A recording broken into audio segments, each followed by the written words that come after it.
Jerome, help her. Jerome, help her. Jerome will help you up, Miss McKinney, and I want you to sit in the chair.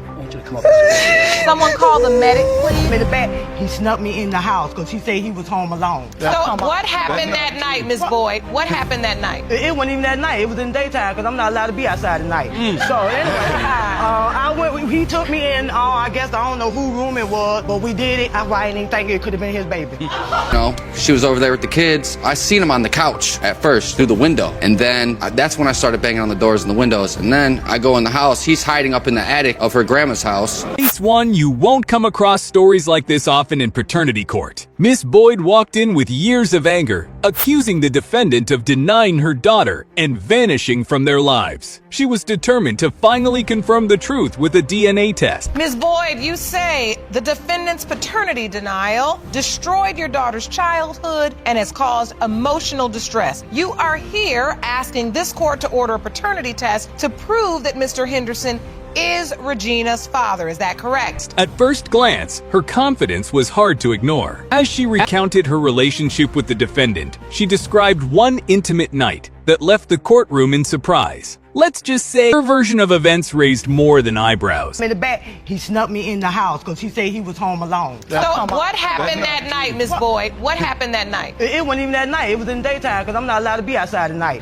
So anyway, he took me in, I guess, I don't know whose room it was, but we did it. I didn't even think it could have been his baby. That's what I'm talking about. That's what I'm talking about. Now, you told the truth right there. But hold on, Mr. Anderson. Judge Lauren, never one to miss a detail, pointed out how it doesn't take much time for a child to be conceived. But Mr. Henderson had a completely different version of the night in question, and it didn't match hers at all. And when she took off her clothes, I said, not now, not now. I was too blitzed. I was hot. She took off her clothes, and then when I took off my clothes, that was it. It was over. And then she said, what's wrong with you? I said, I'm done. Things got awkward fast. Mr. Henderson claimed they were undressed in bed together, but insisted nothing happened. Seriously, can you believe that? Even the judge had a hard time keeping a straight face. Okay, all right, now I get what happened. So, you left that night feeling like you did not have sex with her because there was no penetration. No sex. You left that night saying, I just had sex with Mr. Henderson.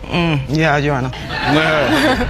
Miss Boyd, on the other hand, didn't recall it as a pleasant experience. The plot thickened when it was revealed she had been involved with another man around the same time. Once she found out she was pregnant, she doubted Mr. Henderson was the father. I was pregnant, that's why I didn't think it was his. That's what I mean by I wasn't experienced, because it happened so fast. I didn't know I could have been pregnant by him, just that fast. But you're admittedly saying you were also being intimate with somebody else at that time. Exactly. Were you using protection with that person? No. When you got pregnant, did you tell that other man that he could be the biological father of your daughter? That's why I thought he was the father. And he the one confronted me. Then came a twist. She mentioned that Mr. Henderson once questioned her about the baby. He even took the child to his mother to see if there was a resemblance. According to him, his mom didn't see any likeness. Look, the baby, she came with me. She waited out there on the porch. And I had the baby. I said, Mom, who does baby look like? And my mom said, who baby is that? I said, who the baby look like? She said, oh, she don't look like you. It don't make any sense. So, Miss Boyd, who did you tell her biological father was? It was the other man that I thought was her father. Okay, so you told her that man was her biological father. So now we hit a real contradiction. Miss Boyd told her daughter someone else was the father, yet here she was in court hoping to prove it was Mr. Henderson all along. It's the kind of turn no one saw coming. Mr. Henderson contacted me on Facebook saying, I'm your daddy. And then I'm like,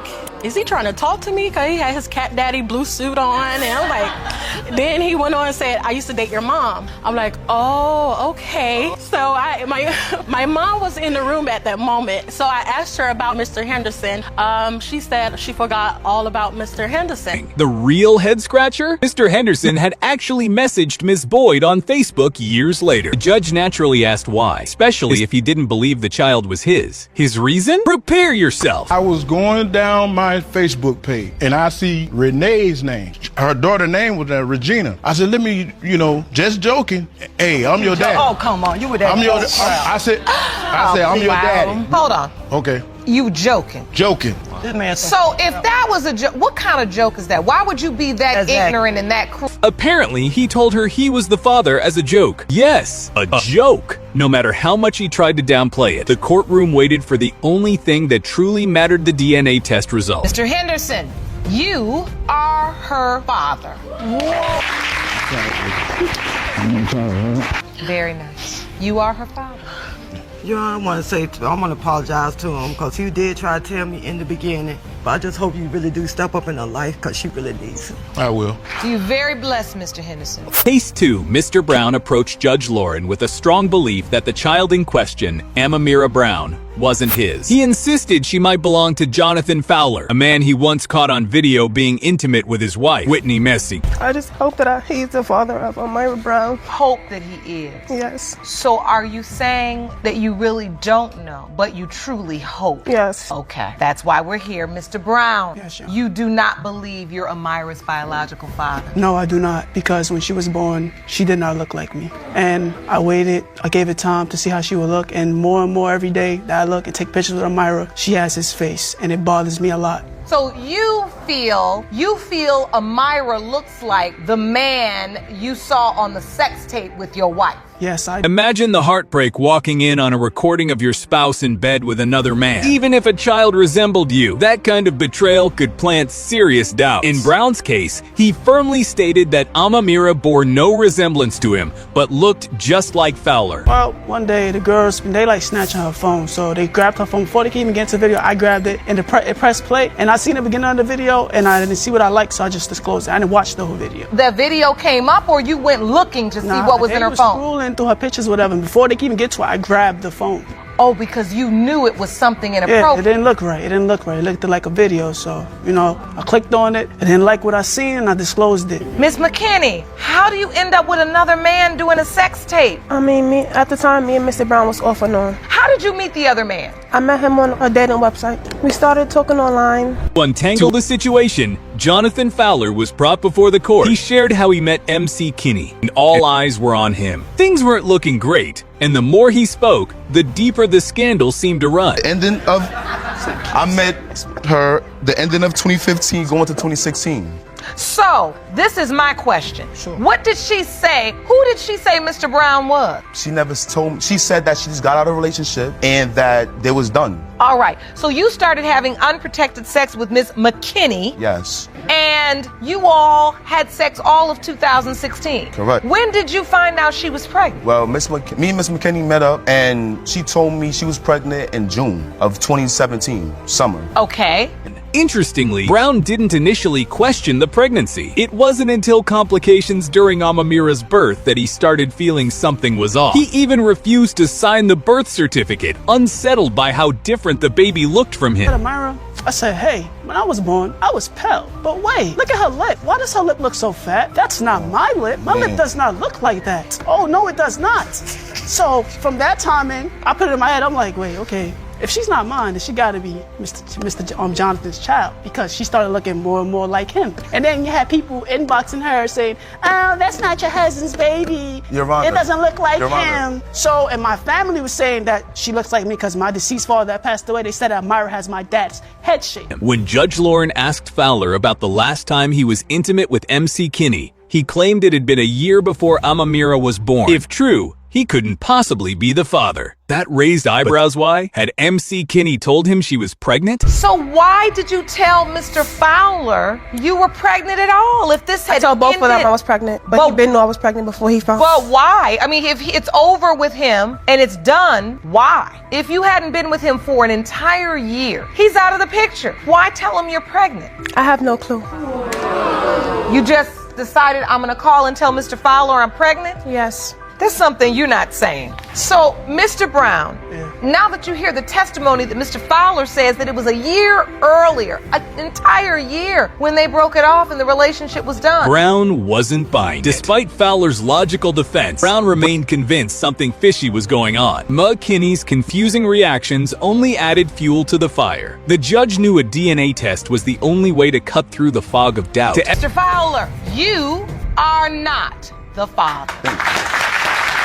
I really appreciate you. Thank you. He's not the father, Mr. Brown. Okay, I was like to say I apologize. I apologize. I'll accept your apology. Thank you, Mr. Brown. You're welcome, Your Honor. Jerome, I'm ready for the next envelope, please. Everyone's surprised. The court had already taken the liberty of testing Brown as well. As the drama built, MC Kinney looked unsettled when Judge Lauren called for the results. No one in the courtroom could guess what was coming next. Mr. Brown, you are not the father.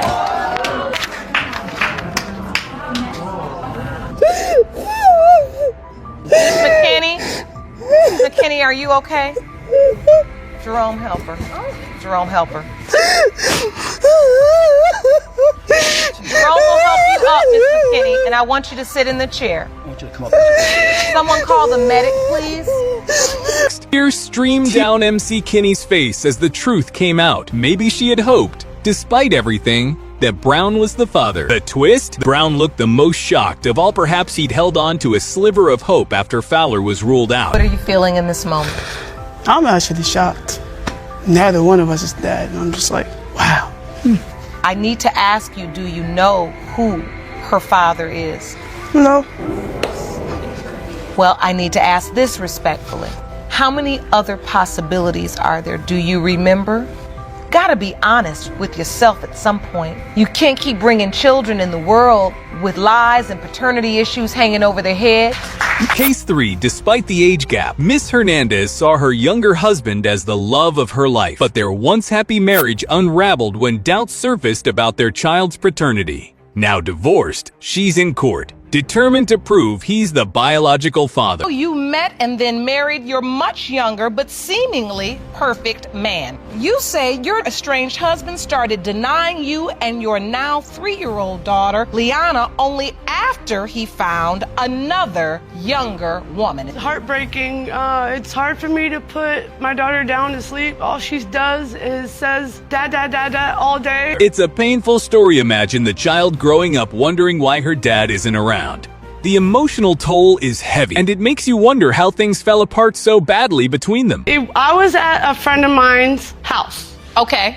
He comes up about an hour later walking up to my friend's house. Okay, so he came over your friend's house. Yes. And you met him. You Yes. all met. Yes. Did you immediately hit it off? Yes. All right, so Mr. Hernandez, you liked her, she liked you, you all started a relationship. Yes. Later on got married. Yes. Miss Hernandez said the argument that led to him leaving was intense enough for her to push him out. Not long after, she discovered she was pregnant and gave him the news. But Mr. Hernandez recalled the timeline quite differently. What made you doubt? What were you told? I was told that her ex was in the bed. Someone told you her ex was in your bed Yes. while you're out fishing. Yes. Who told you that? A family member. A family member of yours or hers? Mine. How would they know who I had in my bed? They seen him. Yeah, coming out of the house because you and him are friends. Wait a minute. That version of events throws everything into question. Miss Hernandez insisted that when she first told him about the pregnancy, he was overjoyed. Things clearly changed. Hey, when you tell him, what's his initial reaction? Well, it's not mine, it's your ex's? No, he was happy. Oh, really? He was happy. Were you that I was happy when pregnant. you found out, Mr. Hernandez? I was happy at first, but then after the pregnancy at the hospital, that is when everything After changed. the birth at the hospital? Yes, Your Honor. What happened at the birth? 2 family members came to the hospital and told me that's not my kid. Honestly, if I were in his shoes and started seeing red flags, I'd have questions too. Hernandez denied ever hearing his current doubts before. Then came an even more jaw-dropping revelation. He wanted me to name her his last name. I didn't want to. Just in case something like this happened, he denied her. There you go. Now that's a first. You didn't give your child her father's last name just in case he says, "I'm going to deny her. I don't think this is my biological child." Mr. Hernandez testified that during heated fights, Mr. Hernandez would scream that he wasn't the father. That statement alone shook the courtroom. The judge's expression said it all. This was not adding up. She says that I'm not the father. That's a lie. That is a lie. I never once said that. She is the witness. She heard it on the phone. She's seen it on text messages. Miss Sandoval, what have you heard? I've heard and read messages from her and her herself say, "You're not the father. Sign over the rights for the child." So much contradiction and no clarity in sight, Judge Lauren had enough. She turned to the DNA results for answers. What came next? Well, let's just say no one in that courtroom was ready for the truth. Mr. Hernandez, you are the father. Told you. I can see that made you emotional. Do you feel a level of remorse and regret because you've pretty much Yes. missed 3 years of her life? Yes. She's talking. She knows her colors. And you never called me. I'm not calling you. No, we're not doing this. What you're not gonna do is do. Case 4 things are getting complicated in court today. Tiffany is desperate to prove that her boyfriend, Josh, is the father of her newborn, Jackson. But here's the catch: she admits to sleeping with Josh's best friend during a brief breakup. Petition the court for a DNA test to prove that the defendant is the father of your 1-month-old son, Jackson. You hope these results will save your family because you have 2 other kids together. Is that correct? Yes, Your Honor. Mr. Byram, you say the plaintiff admitted to sleeping with another man, and when the results prove you are not Jackson's father. Josh is clearly not over it. He says he actually caught Tiffany and his best friend together hiding in her grandmother's attic of all places. It's not just betrayal, it's betrayal with a side of drama. No, she was over there with the kids. I seen him on the couch at first through the window. And then that's when I started banging on the doors and the windows. And then I go in the house. He's hiding up in the attic of her grandma's house. Hiding in the attic? Yes, ma'am. Hiding in the attic up in her grandma's house. I told him, you gotta... How did you find him in the attic? I started searching the house because I had a feeling that they were together. Tiffany defends herself, saying she and Josh were on a break when it happened. According to her, he was seeing someone else too, so she didn't think it was wrong. Still, that explanation doesn't sit right with many. That's it. Well, you shouldn't treat me like crap, and you've always accused Whatever you me. say. So when did you sleep with Mr. Byram? You say you are certain he's the father of Jackson. When did you sleep with him? September 27th. September 27th. She could have slept with him the same day. I slept with him on September 25th. That's why we're here today for the results. Judge Lauren isn't letting anything slide. She questions why Tiffany would go that far if she already felt accused of cheating often. The judge's point is simple: did acting on the accusations help or hurt? So this thing with the friend wasn't a one-time thing. No. They were in a relationship after I moved We were out. in a relationship They got together. when me and him split up for that month. No, they were together from like July all the way until November. This isn't just a month thing. This was like saying a we were in a 4-month thing. potential And then relationship. and then for you a all, month. after all of this, you got back together? I wanted to get back together because my daughter is in love with me. Meanwhile, Josh confesses something deep: he's struggling to connect with baby Jackson. Unlike his other 2 kids, there's a lingering doubt in his mind. That uncertainty is putting distance between him and the baby. Or the other potential father? No, the other potential father is actually incarcerated right now, or else he would be here too. Dude's in prison. I've been taking care of her and both of the kids. Don't get me wrong, her grandma helps us out with diapers and stuff, but I've been taking care of her and our kids by myself. She don't work. I go to school. I go to cosmetology school, and the only reason I had to drop out was because I had the baby. So Now, it all comes down to one envelope. Tiffany looks hopeful, wanting to fix what's broken. Josh, on the other hand, braces for the worst. Will the DNA test heal the wound or tear them apart for good? Mr. Byram, you are the father. Yes. Congratulations. Thank you. That really helped me out a lot. I like. How does it feel now? Feels great. Almost want to cry that he's mine. That would be fine. You've been through a lot. No, really. And I can see by the way you talked about how you love your other Case 5 things got emotional fast in today's court session. A young man named Damien came in looking for answers about who his biological father is. His mother, Miss Johnson, openly admitted she had quite a few partners back in the day 6 to be exact. Sometime in the early 90s, we kind of lost track of each other after, our relations, and then I seen her later on in life. The first man called in was Mr. Slaughter, who had a brief relationship with Miss Johnson in the 90s. He said she told him he might be the father 2 years ago, but then admitted she actually mentioned it when Damien was just 13. Talk about delayed timing. You basically started calling everybody. You admittedly were sleeping with multiple men. You said you were fast, and you said you were sleeping around. So you just said, you know what? I'm fanning out, and I'm telling everybody I was having sex with, you could potentially be my son's biological father. Yes, because we didn't end up following through with it back then, and that's why we're here today. We didn't have the money. Like, my mom was doing everything by herself. Damien didn't hold back his frustration, openly criticized his mom's choices, but said all he really wanted was the truth. He's grown up without a father, and now he's demanding answers no matter how uncomfortable they are. How does that make you feel when he says he would like to be there for you? He would like to be a... It feels good knowing that somebody is willing to step up and be there, you know, if they are my dad, you know. It'd just be nice to know who my dad is. Just be able to call him my dad. Of course it would. And I want you to understand that every person has that desire. And that's why we do this for you. Miss Johnson, you know, your son... Mr. Slaughter, to his credit, softened his tone later. He said if DNA proves he's the father, he's ready to take responsibility and be there for Damien. That statement hit Damien hard. It was clear he longed for that connection. In my heart that he's Damien's. Right. And that would be the only one to carry on his name. And that's why the stakes are so high. Absolutely. Because that's 22 years of her son, her brother, that they missed out on. Well, yes, but they missed out on it, Miss Johnson, and I want to say this to you respectfully because what I appreciate about you... But just when you thought the situation couldn't get more complicated, the judge revealed another potential father, Mr. Harmon. Miss Johnson confirmed they had been together around the time Damien was conceived. Damien looked crushed by the endless uncertainty. Wasn't one. We hung out a couple times and had a couple sexual encounters, and that was it. There was nothing whatsoever. So this was just sex? Yes. But it was unprotected. Yep. Which is why you say he could potentially be Damien's biological father. Right. Well, Mr. Harmon is here.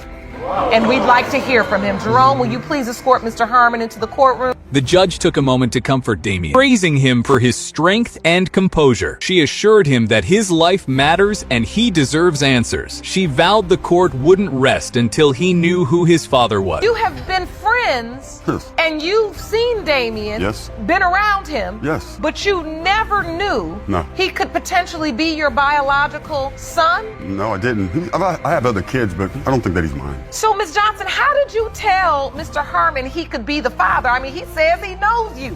He's seen Damien. I'm friends with Mr. Henley and Mr. Slaughter.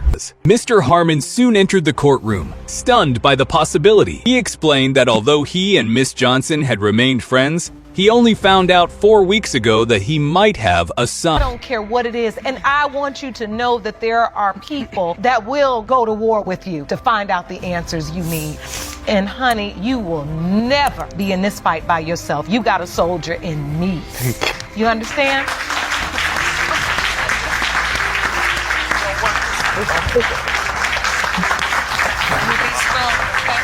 You could feel the weight in the room. Damien sat quietly, overwhelmed by it all, while Judge Lauren promised to continue testing every possible candidate. Even if it takes testing 33 men, she said dead serious. Mr. Harmon, you are not the father. Mr. Slaughter is not the father. Mr. Henley, you are not the father. The percentage of relatedness between Miss Lethea Murray and Damien Johnson is 0.00%. You are not related.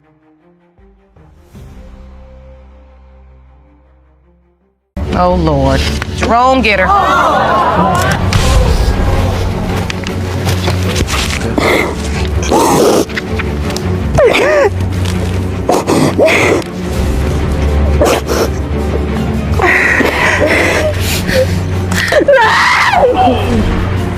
Her father.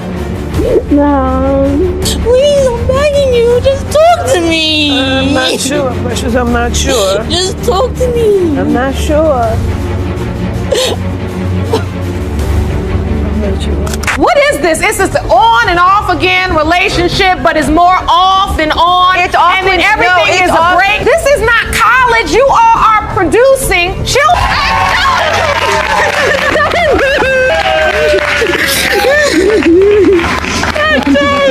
Mr. Guzman never took responsibility for his child with his ex, choosing instead to focus on other women. His actions left many questioning his reliability and commitment. He not only doubts he is your daughter's father, but he constantly puts other women before her, and he drifts in and out of your lives. Yes, ma'am. you say you are here to defend yourself against Ms. Sanchez's allegations and confront her about her infidelity. Yes, Your Honor. Frustrated by his repeated neglect, the plaintiff decided it was time to end his games. She was determined to reclaim her independence once and for all. Yes, I have slept with other people and I have gave oral sex to other men, but it's not. Oh, no big deal.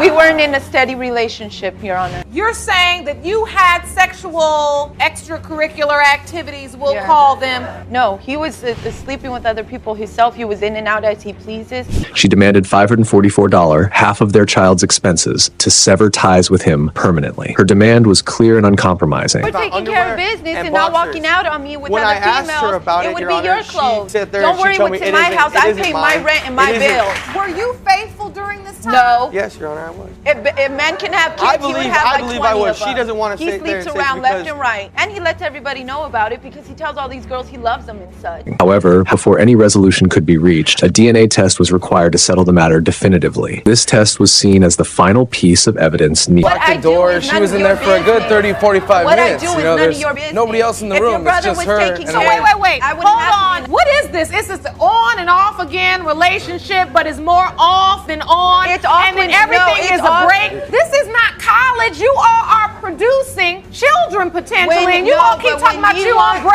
break. When the judge inquired about Miss Sanchez's plans for the day, the defendant claimed she was using the baby to keep him tethered to her life. His response revealed a deep-seated arrogance. Come and be Mr. Family Man, it's okay. And the next day, I'm not your daddy. He's turned to my daughter and told her, tell your mommy to find your real daddy, because I ain't your daddy. Mr. Guzman, is that true? I never told her in front of her face. She needs to find the real father for her. In reaction, the plaintiff quickly expressed her disgust, asserting that his character was questionable at best. The tension in the courtroom grew as accusations were exchanged. Came last minute, and when he got there, he had the nerve to ask me if his little girlfriend can come into my labor room and see the babe. And at that time, I already knew they were sleeping No, together because it Your was Honor. posted on MySpace, No. Facebook, and all this other Nobody stuff. was sleeping with anybody. Yes, it was a you friend. were. It was a mutual friend of ours. I've been in the hospital. It's not a time for extra guests. It ain't no guest list. Mr. Guzman then recounted instances of her reckless behavior, mentioning events like skinny dipping with friends and spending nights with other men. He even cited finding another man's clothes during one of their breaks. When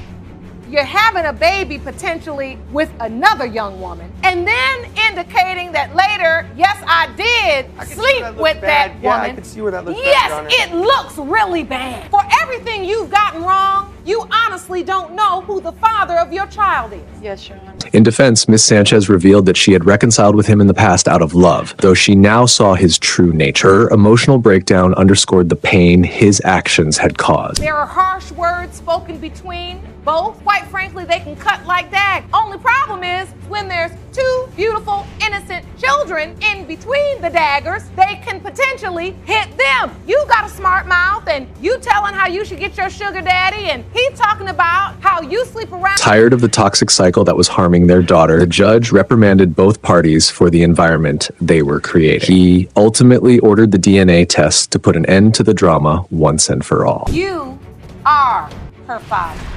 I told you, and look at everything you Are you serious? I have to deal with her now? Mr. Travis is a fool for love, dedicating his heart solely to his little daughter. Despite his devotion, he's been living life under a blindfold, misled by falsehoods. His cousin, Miss Brown, has stepped in to help him see the truth. Brown, you state you have begged and pleaded with your cousin to open today's case because he's being lied to and taken advantage of by Ms. McNair. You say he's so blinded by the love that he foolishly signed her child's birth certificate, and you don't believe he's the father. Is that correct? Yes, Your Honor. The plaintiff expressed his deep love for his daughter, yet admitted that doubts were tearing him apart. He revealed that in December 2015, while he was away, Miss McNair supposedly cheated on him. Your Honor, I sent y'all a video of how I'm seeing her. I would like to show you my point of view from where I'm seeing she's getting picked up right there. Men are dropping her off and picking her up. From my window, you see her getting in cars, going back up to her house. So you can see firsthand her getting in and out of cars. Are you a stalker? Your Honor. Demanding proof, the baby mama pressed for evidence, and his cousin, Miss Tiara, produced a compelling video. This video served as solid proof, further fueling the controversy. So a friend girl instead of a friend guy she needed to have. A friend guy just means a guy She friend. have too many friend guys to me. What do you have, baby? Mind your business. Find you something. So you say she has a lot of guy friends? Yes, Your Honor. And you see them coming in and out? Yes. The judge then questioned Miss McNair about the accusation, but she denied any involvement with another man. The plaintiff countered by stating that she had informed Mr. Travis of the defendant's guy friend who dropped baby mama off at her house at midnight. My cousin, he went away in December. We found out in February, early March. Mariah is born in October. Might as well be a year. Which means the You need to window mind your of business, baby. conception. You need to find you something to do and talk about besides me and my relationship, honey. You've been pregnant a year though, almost a year. It just don't add up. It's not. This revelation ignited a heated argument between them. The defendant maintained that their relationship was committed, claiming she never cheated and only had friendly, platonic relationships with her male friends. Did you sign the birth certificate? Yes, Your Honor, I did. Because he's stupid. Just mind your business, baby. You are very protective over your cousin because you feel like he's in love with Miss McNair and he's fallen in love with this baby, She jealous, but he's man. not paying attention to the facts. Yes, and she's taking advantage of that. She mad because she ain't got nobody to love her like he loved me. She mad. I just know who my No baby daddy relationship. is. The timeline was critical. 11 months was impossible, proving that Miss McNair's account was flawed. Faced with evidence, she altered her statement, now asserting she had known about the pregnancy in January. Soon after, the judge inquired about the birth details from Mr. Travis. I was not dating anyone or involved. I had a friend, like I said, I did, but sexually, no ma'am. But when you say you have a friend, you're just saying you're just keeping company. He's just talking. You all don't have a sexual interest in one another? No ma'am, we do not. That's hard for even this court to believe. The case had become a battleground between a cousin and an ex, with emotions running high. Despite his deep love to the baby, Mr. Travis remained confused by the conflicting dates. Ultimately, after persistent denials from Miss McNair, the judge declared it was time to open the envelope and reveal the truth. Mr. Travis, you are not the father. I know that is not what you wanted to hear. So all this test of lying you've been doing got us here. Soon as I got my hand on that envelope, oh Lord, Jerome, get her. Don't forget to watch the upcoming episodes. They're going to blow your mind.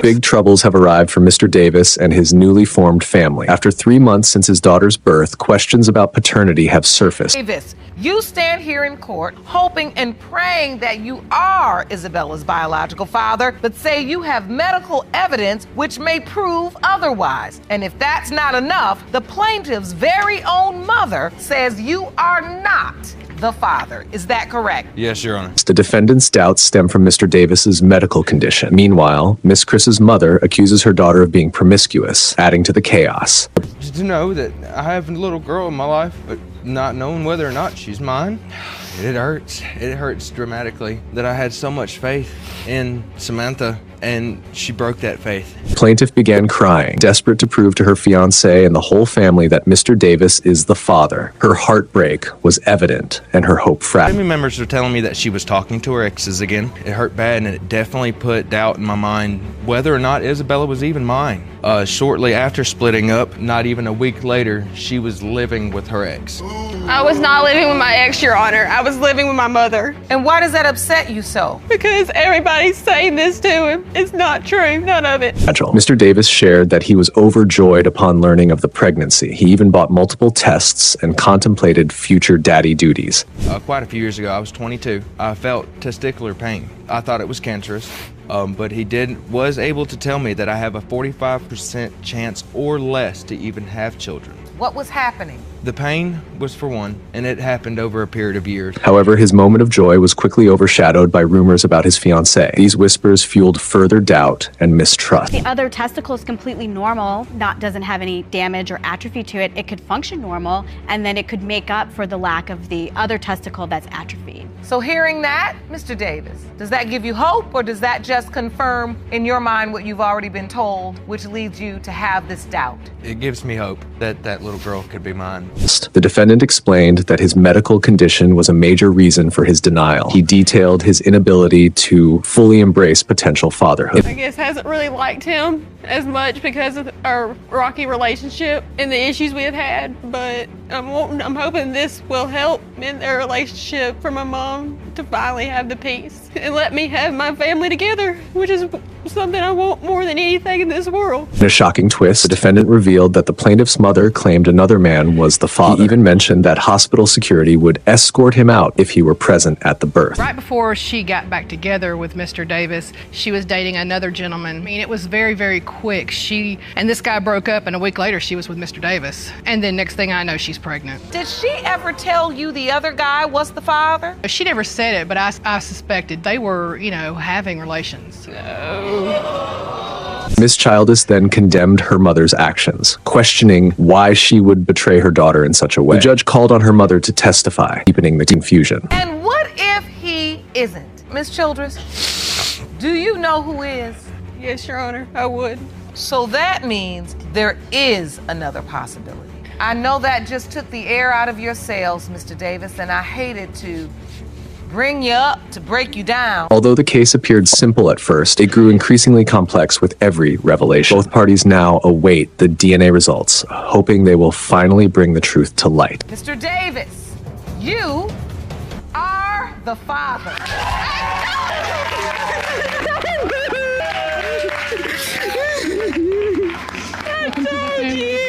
Mr. Mitchell fell for his best friend, and their young love brought forth little London. Yet a potential other father now casts a dark shadow over their fairy tale. I loved how she did stuff. I liked how she cared for me whenever I didn't have anybody that cared for me. And she said you had a very tough childhood. Is that true, honey? Yes, ma'am. I was abused. Had to do everything for my family. I raised my 3 sisters and my brother basically by myself. I understand. So when you moved in with Miss Lohman, it was like finding a family, a real family. Yes, Your Honor. In court, Miss Lemon testified about how special the defendant was to her. They had been engaged since high school, and Mr. Mitchell escaped a troubled home to join her family. Your relationship started while he was living with you and your family? Yes, ma'am. We were sitting on the couch one day just talking, and he kissed me. And I told him, I have a boyfriend, we can't do this. And he just kind of shrugged it off and said, okay. About a week after that, we were in the pool, and we were swimming under the water, and he kissed me under the water, and I came up, and I didn't stop it. We ended up having sex. The baby mama found herself entangled in a messy situation. Surprisingly, the ex remained unaware of Mr. Mitchell's potential paternity, kept in the dark by the plaintiff. When you found out you were pregnant, your ex believed it was his. Yes, Your Honor, because at the time I also thought it was his. Why did you think it was his if you knew you were also having sex with Mr. Mitchell? At the time I was with him, so I wanted to make myself believe that it was my ex. So you admittedly just lied to yourself and blocked out the Mr. Mitchell possibility? Yes, Your Honor. The judge quickly moved the focus to the pregnancy details. Mommy's first choice had been her ex. She pushed him aside to verify if Mr. Mitchell was the father. Conceived somewhere between October 12th and October 22nd. And I got to looking back at the dates, and I had sex with Mr. Mitchell more times than I had sex with my ex. You do understand that it is not a numbers game. You could have sex with someone 20 times and have sex with someone else 1 time,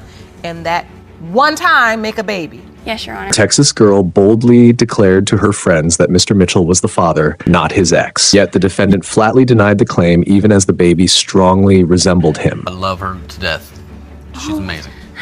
He has been there from day one. He takes care of her, he watches her, and he has treated her as if he's known all along that she is his. The doubts are there, and it's better for everybody, especially London, to know now if he is in fact for certain her father or if he's not. Despite lingering doubts, Mr. Mitchell continued to play the role of daddy. The judge then turned to London's auntie to shed light on the ongoing uncertainty. So you basically believe Ms. Lohman has chosen Mr. Mitchell? Yes. As the best of the 2 options. Right. No, Your Honor, that is not correct. I love Mr. Mitchell with everything I have. I have been his best friend since day one I met him. I love him not because he will take care of London. I love him because he is my best friend. London's auntie testified that Miss Lohman exploited her vulnerable cousin, believing Mr. Mitchell was the better option than the absent ex. However, the baby mama countered these claims, insisting they were merely for show. Point is this: you say you love this man, and you say you truly believe he's London's biological father. My question is this: is your belief that he's London's biological father, rooted in the fact that you love him so much? Or, as she just said, you feel like he's going to do right by the baby? With so much confusion over conception and paternity, the case remains deeply uncertain. Ultimately, DNA test will reveal the truth, and little London may end up paying the price. You are not the father.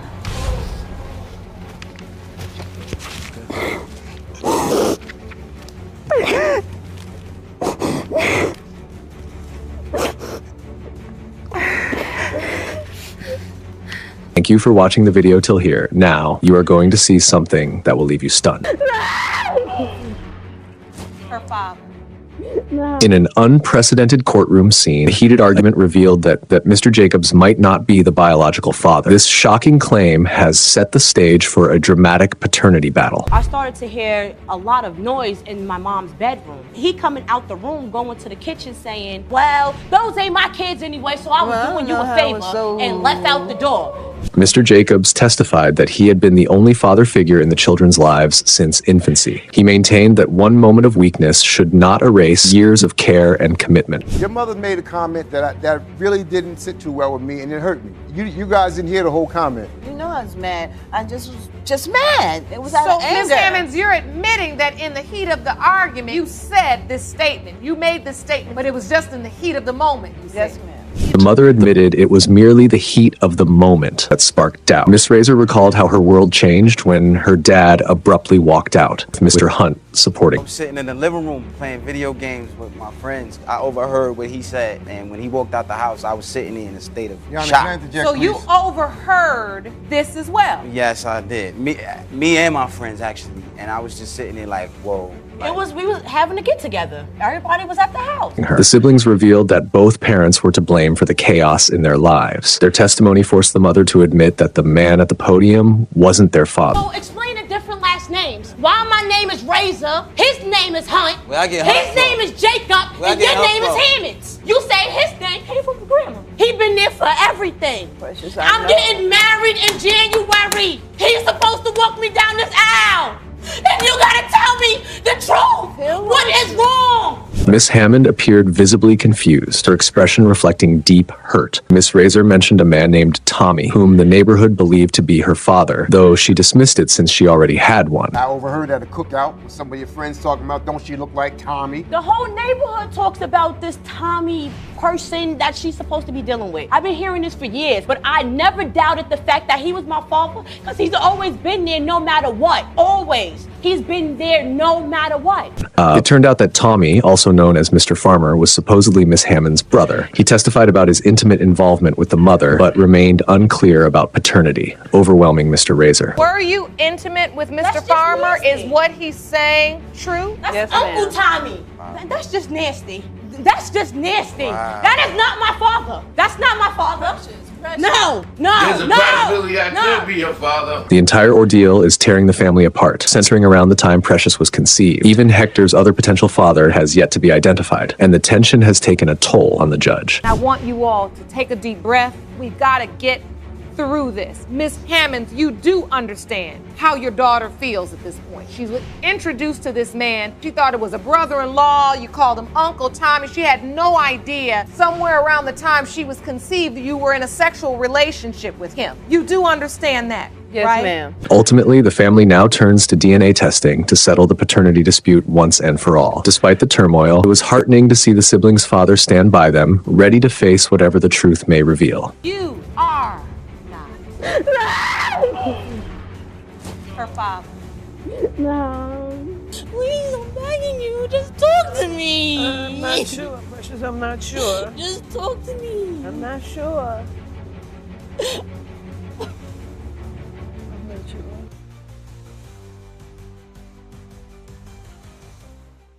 Sister have stepped into court with heavy hearts, insisting they've always believed the man on trial as their biological father. His denial, they say, has left deep emotional scars that stretch all the way back to their early childhood. You and your sister claim you've always known the defendant is your father and say his paternity denial caused pain throughout your childhood. You hope today's results put an end to this 29-year mystery. Is that correct? Yes, Your Honor. As Judge Lauren observes their expressions, it's obvious the sisters have endured emotional turmoil. Living a life where their father refused to acknowledge them must have taken a serious toll. It's a heartbreaking start to the trial. And I just want to know so I can move forward and put this behind me.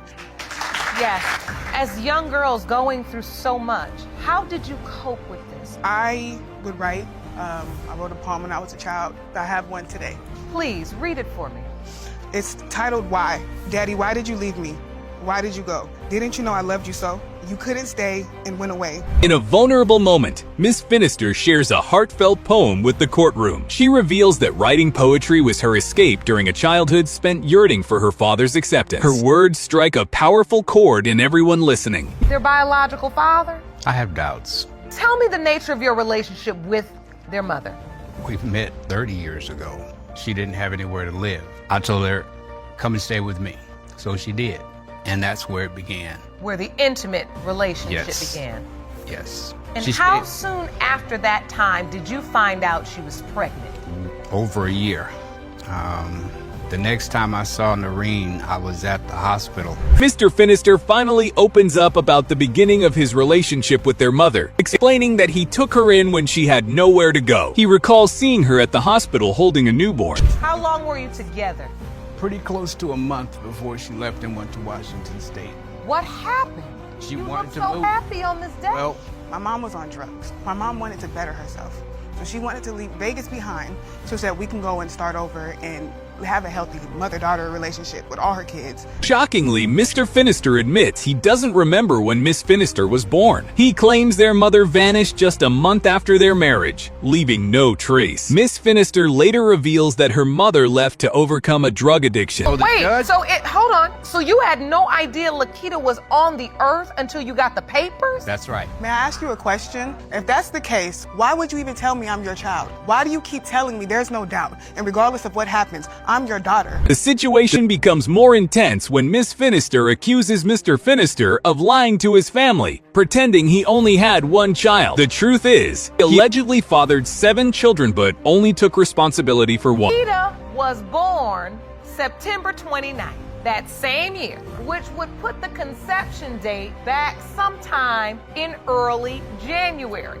That is 2 to 3 months before you say you even reconnected with me. Mr. Finister tries to defend himself by producing a timeline that he believes disproves any connection to Miss Finister. The facts seem questionable, and some suspect he might be using this as a way to dodge responsibility. It's a lot because to us, we don't get any of this. We don't hear this. It's everyone else that he tells this stuff to, and that's what's so painful. Because at least be honest with me. Let me know. I should be the first person to hear. Tensions rise when their brother shares a written statement revealing that Mr. Finister once demanded a DNA test from their mother after receiving legal documents. It shows he was never fully convinced of his paternity and feared being trapped. My mom raised me, so of course, I'm gonna more than likely have that attitude because me and her were like best friends. So our disconnect is my attitude. He feels like I can't be his child because his child wouldn't act the way that I act. But you didn't raise me. She makes it clear she owes him nothing after a lifetime of rejection. The courtroom falls silent as she imagines how different things might have been if her mother were still alive to defend her truth. Now, she's always been sure, and I've always had a question because there's been that disconnect. And regardless of what we go through, regardless of how much I give, he refuses to build that connect with me. So I always told Tiffany, I'm like, well, I don't think he's my dad. As the trial nears its conclusion, the sisters reflect on how their mother's love was the only source of comfort they had. Once she passed, they were left alone, unacknowledged, and unwanted. Mr. Finister, you are the father. Mr. Finister, you are the father. I told you. Case 2, Mr. and Mrs. Stahn returned to court, this time over the paternity of their newborn son. In a previous case, it was revealed that Mr. Stahn wasn't the father of their older child. Now, Mrs. Stahn hopes this new test will mend the damage and bring her husband back. You're now here hoping to save your marriage by proving your husband is the biological father of your newborn son, Hasten. Mr. Elston, you recently moved out of your home to paternity doubts, and you are convinced you are not Kaysen's father Ms. Elston, I'll start with you. You're in... You can't really fault him for being guarded. He's already been hurt once. Mrs. Stahn admits that shortly after giving birth, her husband moved out, unwilling to face another possible betrayal. How does this doubt make you feel? I mean, you've packed up and moved out of your own home. Left your wife, Carson, Kaysen. I mean, how do you feel when you look at this baby? I mean, I don't have a bond with him. It's clear Mr. Stahn is still emotionally wounded. He says he couldn't even stay in the same house because the sight of the baby stirred too many doubts. To make things worse, he claims the baby's name was chosen by his wife's friend, not him. Your Honor, when I was at work, I was 3 hours away. She texted me talking about she pregnant. So I was like, I can't leave work just to take you to the hospital. So she said I'll call my cousin and see if he can take me. So when I get home, things take a darker turn when Mr. Stahn reveals that his wife lied about who took her to the hospital. She claimed it was her cousin, but it turned out to be her ex. No wonder he's struggling to trust her again. Because one day we got the arguing bad and I left the house and she texted me and she was like, that's why Carson wasn't yours, Kaysen's not yours either. And she said, I married you just so I could put you on child support, just in case you tried to leave me. And, you know, we're separated now. And one argument exposed even deeper cracks. Mr. Stahn says his wife once told him she only married him for the sake of her kids. She allegedly threatened that if he ever tried to leave, she'd use the children to trap him. These are text messages between you, Mr. Elston, and your wife, Ms. Elston. You write, "Why do you say that, Carly?" She responds, "He's not even your baby, just like Carson wasn't." Whoa. Mr. Elston, you say, "Blank, then don't ask me to do nothing for them." Ms. Elston, you say, "Okay, bet, Ladarian." When words like that are backed with evidence, it becomes hard to deny. Shockingly, Mrs. Stahn apparently admitted to saying those things, and now she has to explain herself to the judge and everyone watching. Cheating and doing him, and he wants to sit up and say that Kaysen is not his, but... So you just said it this one time out of anger, you were just really angry. it happened multiple times.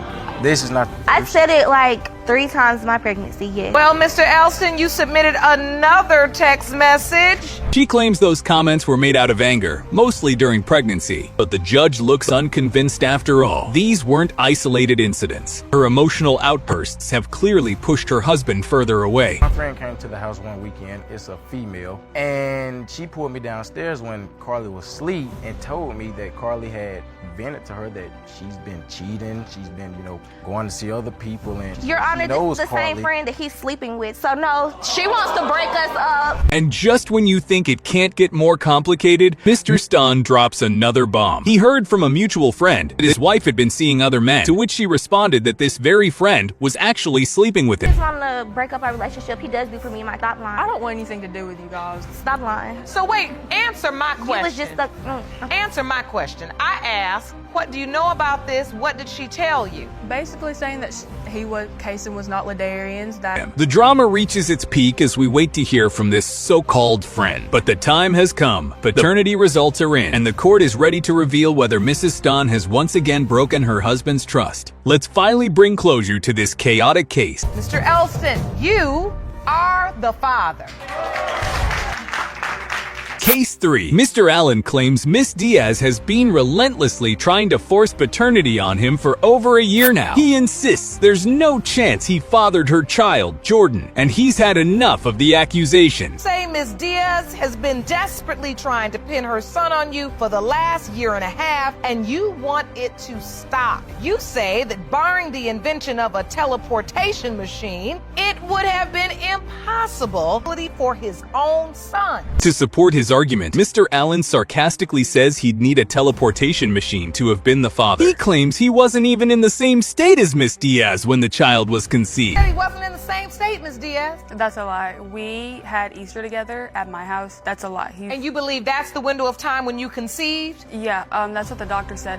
A week before or a week after Easter, and Easter's in April. He testifies that during the time in question, he was in Tennessee with another woman. Miss Diaz, he says, invited him to celebrate Easter with her family. But he turned her down, so he believes the timeline doesn't match. We ended up talking and we ended up hitting it off, and she moved in with me not too soon after talking and being together. We were good for the first maybe 3-4 months of our relationship, and then after that it was always fighting and bickering. It was a whole lot of back and forth. So a lot of back and forth, a lot of on and off. Yes, ma'am. we moved to Tennessee, and that's whenever it got worse. It wasn't really a good relationship. So at some point you break up. When the breakup happened? Miss Diaz, however, isn't backing down. She says that when she told him she was pregnant, he denied everything without hesitation. She also mentions their relationship was toxic from the start, filled with constant drama. And she goes, oh. And she goes, well, you're the father. And I was like, no, I'm not, you know?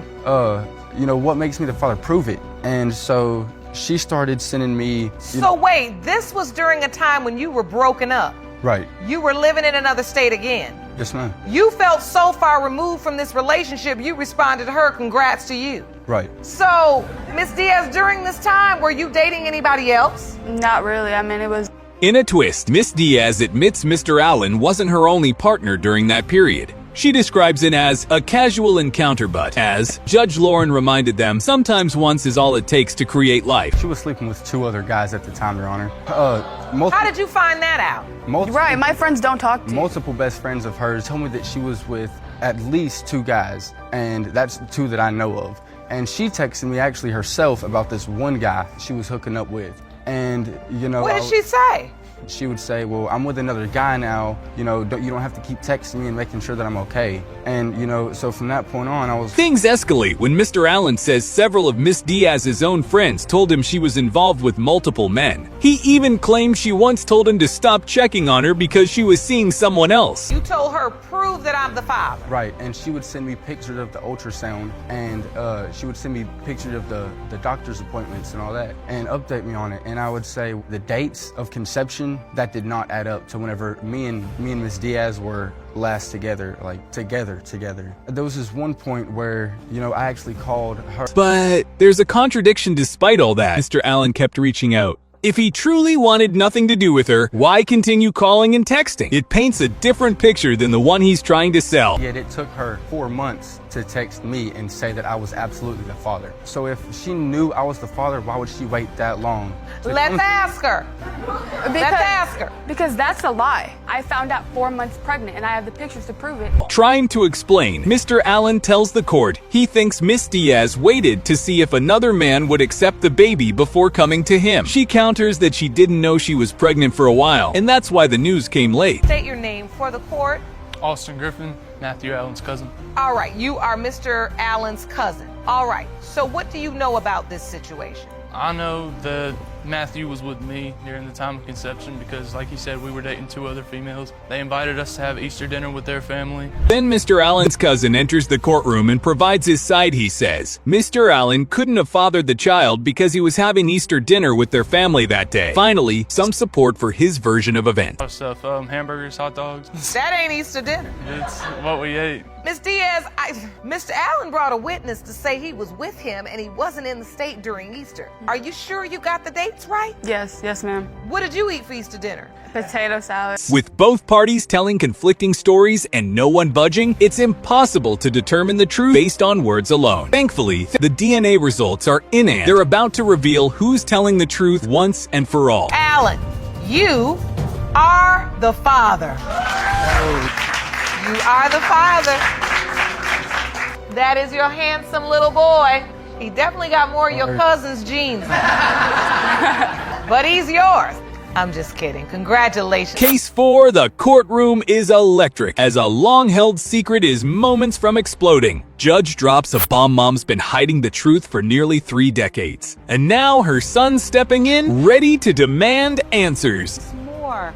Your son has brought you to court today, but asked to have some time alone with me before he enters the courtroom to present his case against you. You haven't seen your son since a lifelong secret became exposed just 2 months ago. The court has already issued a paternity test, and those results will be revealed today. Earl recalls being just a kid when whispers started circling. At age 9, he asked his mother if Morris was really his dad. She always said yes. But now, she's claiming that conversation never even happened. It started around like I was 9 years old. I kept hearing rumors from outside family members that Maurice might not be my father, or I might not be his son. I asked, but I always get the same results. For a long time, I got the same results. Your Honor, he never asked me. I have asked Your Honor told him. and told her, came to her and asked her. She always told me, Maurice is your father. A strange moment at a local store changed everything. A cousin acted sketchy when Earl brought up his dad, and when Earl tried calling for clarity, the guy hung up fast. That's when doubts started creeping in. I went to the corner store,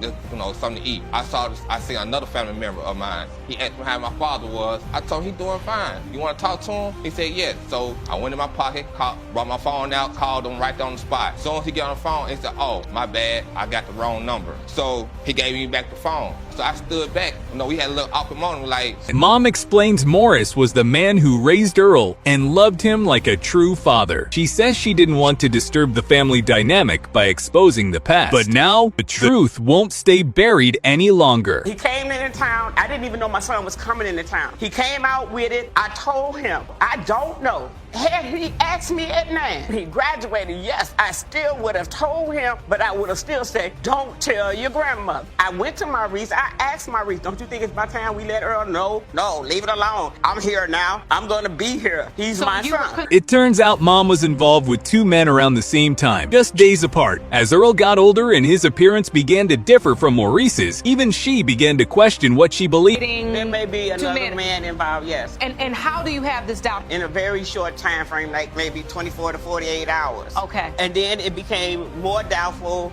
as Earl started growing, and I noticed the difference. So this has been a painful secret for you to just hold in your whole life. You've known this. Earl is devastated. To him, Morris was a role model, a superhero in his eyes. But now, learning that no one told him the full story, he feels betrayed and heartbroken. You feel like you deserve the truth. Why would I have to wait this long? Why would I have to wait this long? Who would have came, whoever would have came to me about it, whether it's her or Maurice, why would y'all come to me? The reason why it's coming out now is that I can't live this life no more. It was happened to me. My mom was caught between two men. Partner, Cynthia, doesn't hold Bakshi's furious. She says Earl's mood has changed. It's affecting their kids. She calls out his mom for keeping secrets that rocked their lives. We have a son and daughter together. Ever since he been going through this thing with his mother months ago when he found out, he's been distant with her. He's been distant with me. He's been distant with our children. The lie that she's been holding for almost 30 years, true enough, I can understand where Miss Jackie is coming from, but at the end of the day, you have to live with the decisions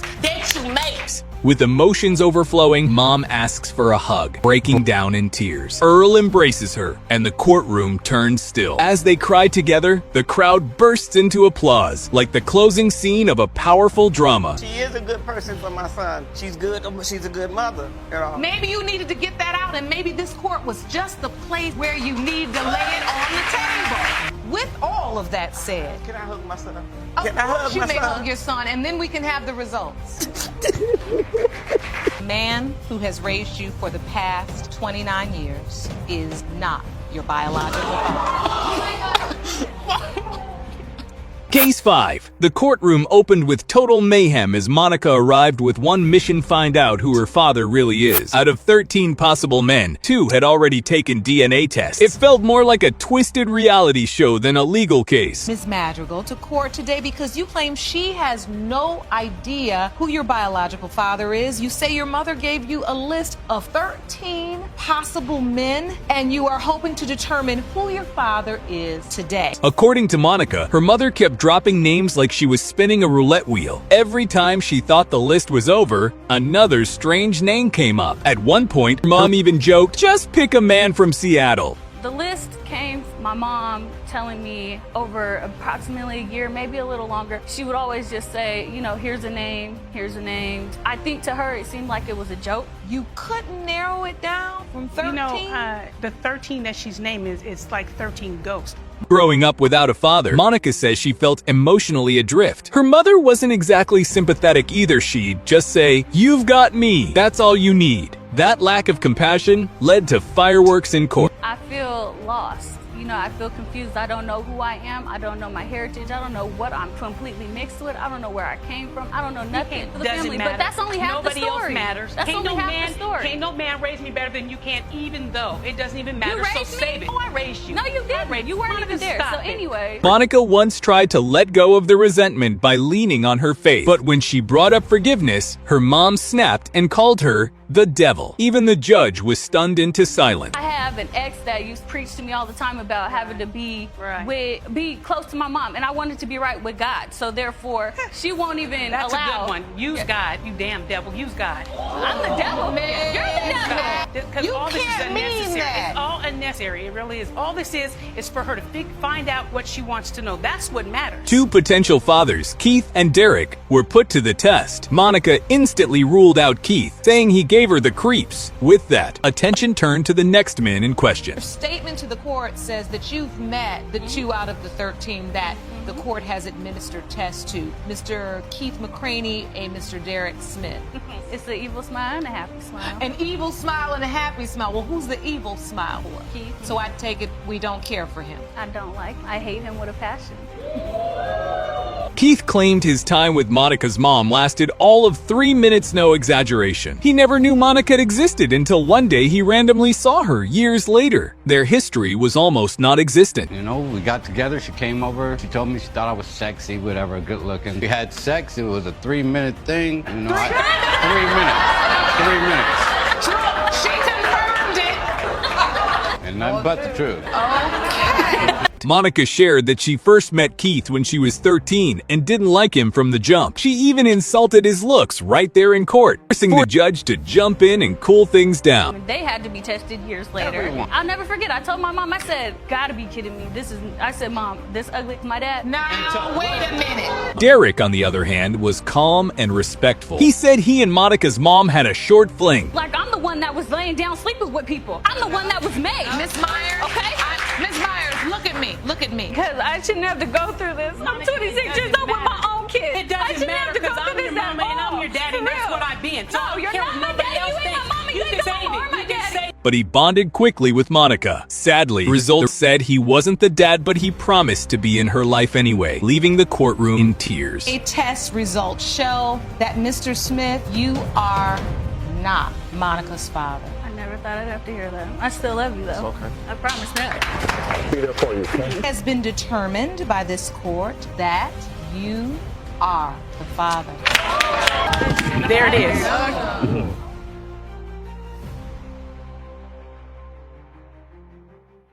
She wants an increase in child support, and I've been keeping our son for the past 3 years. So that's why you're here. I guess. Yeah.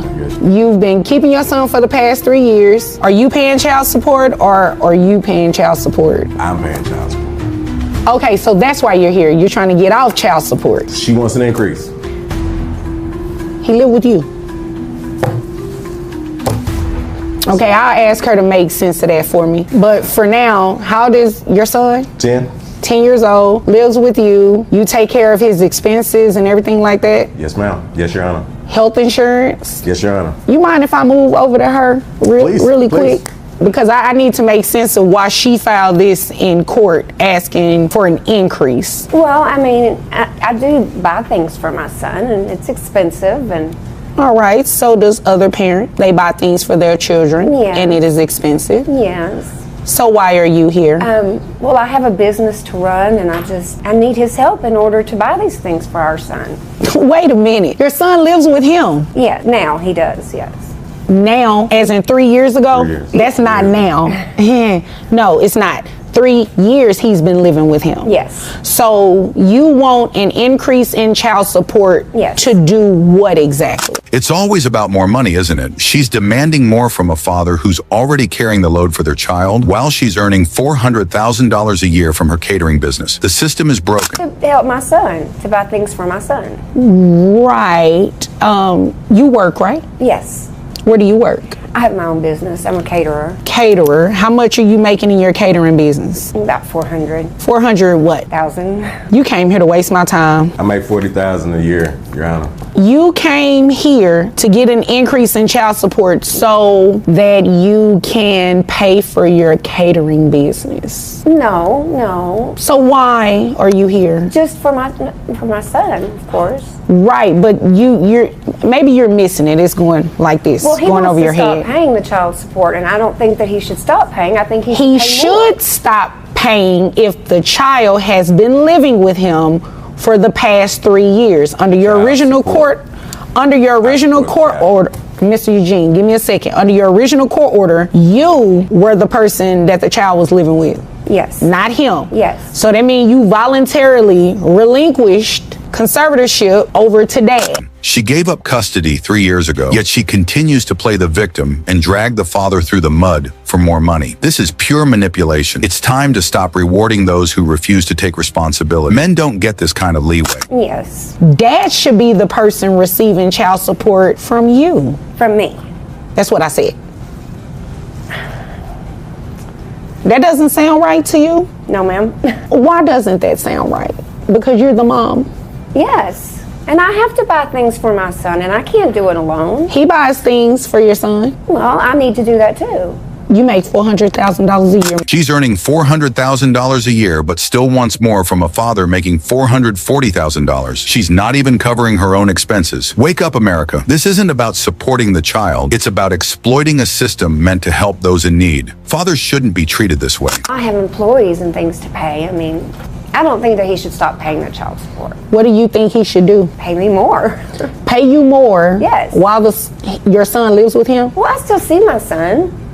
Like maybe once a month, maybe. Oh, I see him more often than that. Maybe. No. Maybe once a month. I see him more often than that. What's more often than that? Well, once a week, maybe. I mean, when I have my business all day, and then I do extra catering in the evenings, and so I'm just really busy. But when I'm not, then I do go visit with my son. Let's get one thing straight. She only sees her son once a month, yet feels entitled to more child support. This is an insult to real parents who are there for their kids daily. It's time to put an end to this entitlement and recognize what real parenting looks like. How many other children do you have that are under the age of 18? I don't have any other children. Okay. Keep talking, I'm listening. I'm just taking down some notes. I've said my piece. I want an increase in the child support. Who pays health insurance? I do. How much is it? $200. Is that for your son only, or that includes you? That's just my son. I think what this started from is she may be a little upset. I'm dating her sister. Why didn't you lead with that? Yeah.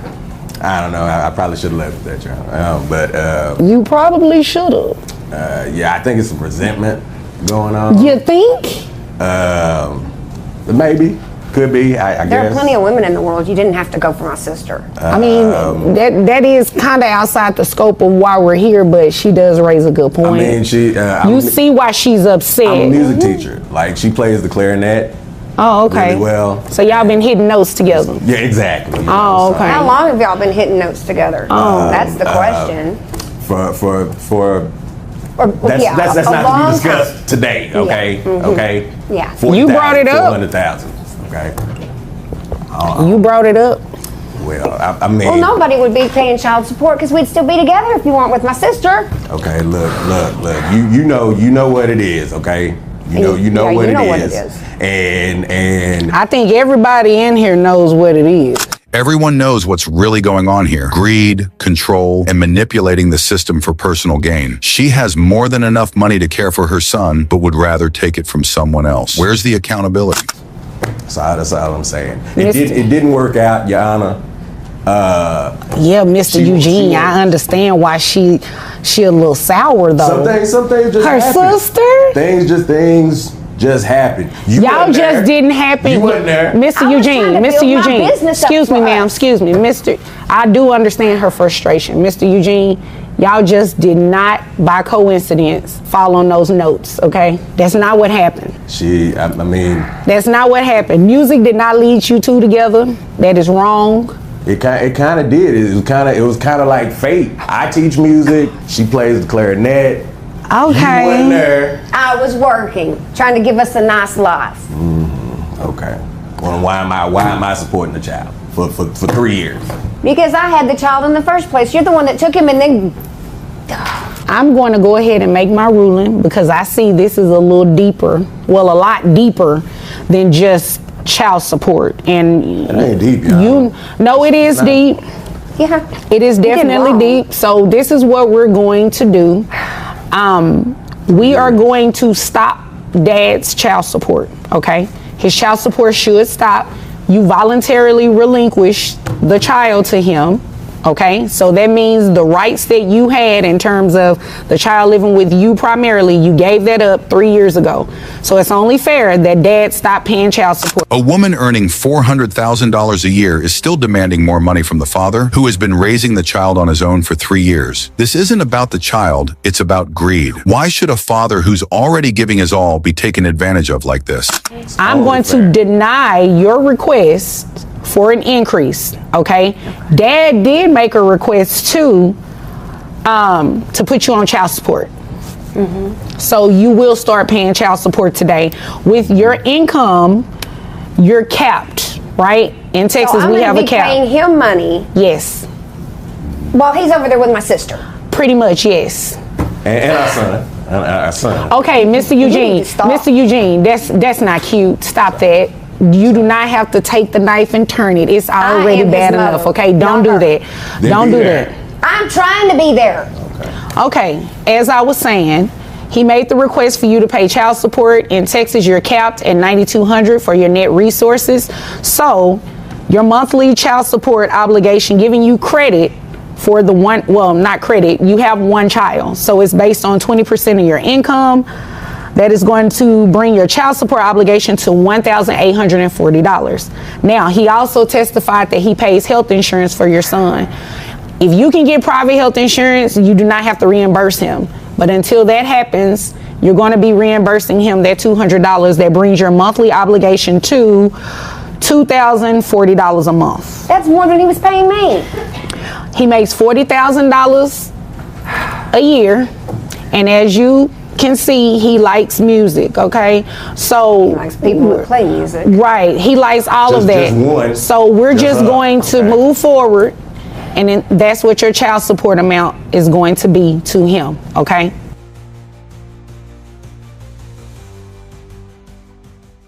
Okay, Your Honor. I'm want to sue her for child support because, you know, my kids are always with me, and she's always at work. You know, she's always working for the hospital. You know, yeah, we said back then that we could do this together as one. I went so much as far as swapping complete schedules. I started doing overnight shift now, just so I can be there for my kids and everything. And she was supposed to be working for mornings, which she was, but she volunteered for more hours. And even when she's not at work, she's just never home. I don't know where she is. She doesn't call us. She doesn't call our kids. My kids are always wondering where she's at. And, you know, I myself, sure, she can do what she wants as long as she lets me know where she is for her own safety. But my kids always wonder where she's at. They always for days at a time, she's never home. And we broke it off several weeks ago. And only with my income alone, I can't really just do it with just me and my kids. Especially that one has autism. I've always got to take her to the doctor and whatnot. And for these past 3 weeks, I have not seen or heard from her. The father appears to be a genuine individual who is dedicated to the well-being of his children. Following the divorce, he has undoubtedly found himself in a challenging situation. The mother's actions provide insight into how this predicament has developed. Say kids, how many? I have 2. 2, all right. You mean we? Like you? No, I have 2. Ma'am, I'm addressing him. So he answered appropriately, and you'll have your opportunity to speak, okay? Okay. Okay. Thank you. He has assumed full responsibility for their upbringing, even distancing himself from viewing her as their mother. This decision stems from the circumstances surrounding her behavior. How long has it been since you all stopped living together? It's been, I want to say, a month and a week already. Okay. All right. Is there anything else you want me to know before I move over to her? She just, for as long as I can remember, about 2 years now, she's just never been wanting to come home really. And honestly, I've caught her having some painkillers that I would only assume she's taken from the hospital she works at. She's either on painkillers, or sometimes I'll find needles around and whatnot. So I know she works at a hospital, so she's got to get the drugs from there. Okay. Is there anything else you want me to know? I just hate that it's really around the kids. The kids find it before I do most of the time. Oh my. Yes. Given the mother's conduct, it is difficult to envision a positive future for the children. It is hoped that justice will prevail and that she will face consequences for her neglect. It will be interesting to hear her perspective on the matter. I'm not sure where he's getting this intel from, but that's Obviously not the true. kids. I mean, are you saying your kids are liars? I mean, they could be. I mean, I'm not sure. You're not sure because you're not around that much? I am around. I just have to work all the time. I mean, it's not my fault that, saving lives isn't important to him. No, I believe it is important to him. I don't think that's what he's saying. He's saying that you're not contributing anything. I mean, I am, though. Like, I feed them or sometimes, and You feed them? You'd agree with me that that's your responsibility, right? She brings them fast food and leaves Okay, again. but it's food, though. But you don't sit there and spend quality time with your kids. You say, here's food, and leave. I mean, the tablet works just fine. They can just eat and watch the tablet. Like, why is that a problem? Because. So you want to raise a child off of a tablet? You think that's I mean, okay? they have educational stuff. I don't see what's wrong with it. Like, I need to go to sleep at some point in time.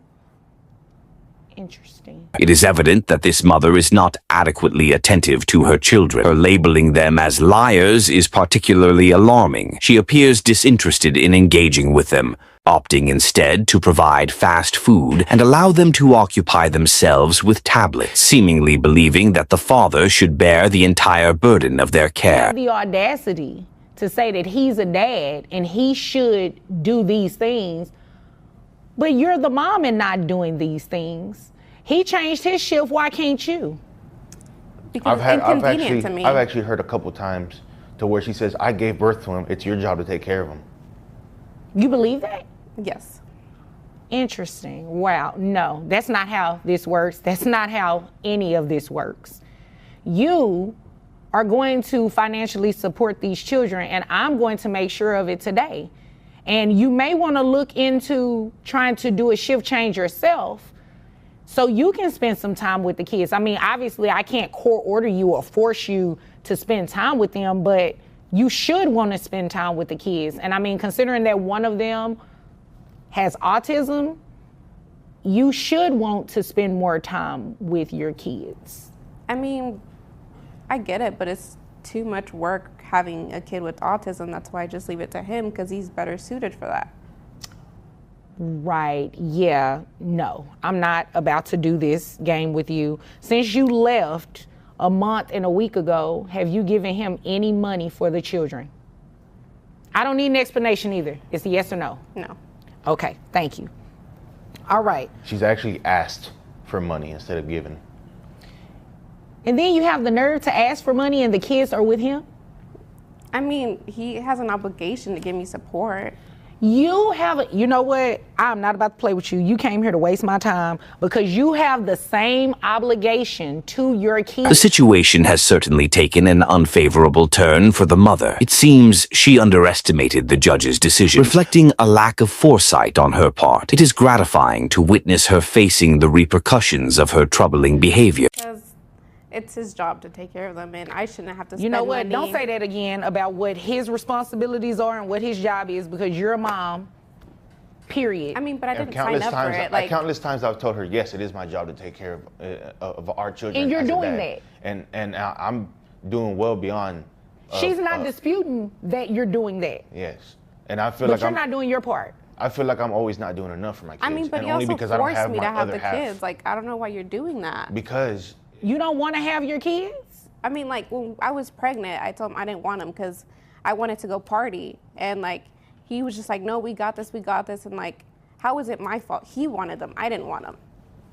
So. But you kept them. No, we've talked about having kids and we've wanted kids. I know, but once like she when got we were pregnant, older. once she got not pregnant right now. and she knew she couldn't do what she needed anymore, or really what she wanted anymore, then it was just, oh, this baby's really an inconvenience to our lives. I mean, but you know This what, I child like to support party. payment is about to be an inconvenience to you as well, because you're going to pay child support. Whether you wanted them or not is beside the point. You had them, they are here, they are your responsibility just as much as they are his responsibility. This party-oriented individual clearly does not belong in a family setting. Her priorities are misaligned as she seems more focused on socializing than fulfilling her responsibilities as a parent. Fortunately, such behavior often leads to consequences that eventually catch up with individuals.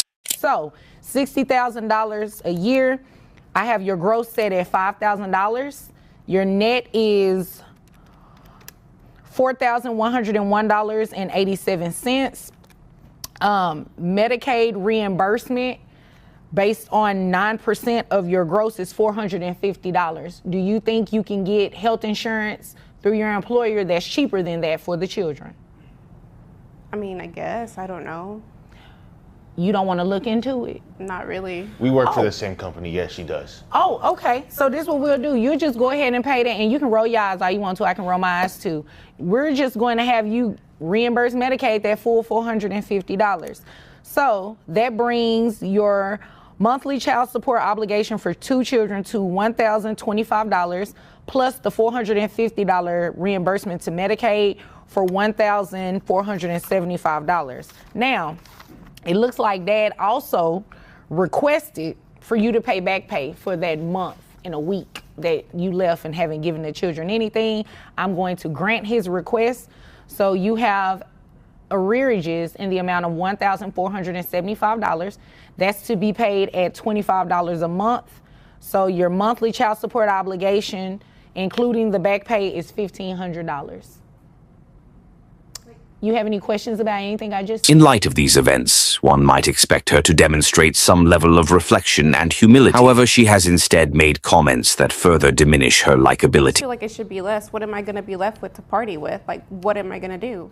I don't know, maybe pick up some extra shifts or work a part-time job. Or take care of Her concern appears to center around her social life rather than the welfare of her children. This raises significant questions about her priorities. We invite you to share your thoughts on this verdict in the comments below. I'm telling the truth.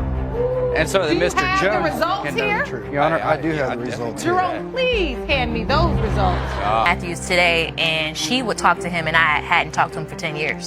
So how can you talk to her, but you're not talking to me? I tried. Talked me and told me like, oh well, the other boy, the test came back that he's not the dad, so you gotta be the dad. So I was like, that is not how to come. He had sex with his cousin, and I felt very vulnerable about it. And Yes, I did, but that was before her. She already knew about that. Okay. We're still having sex, Your Honor. All this time? Yes.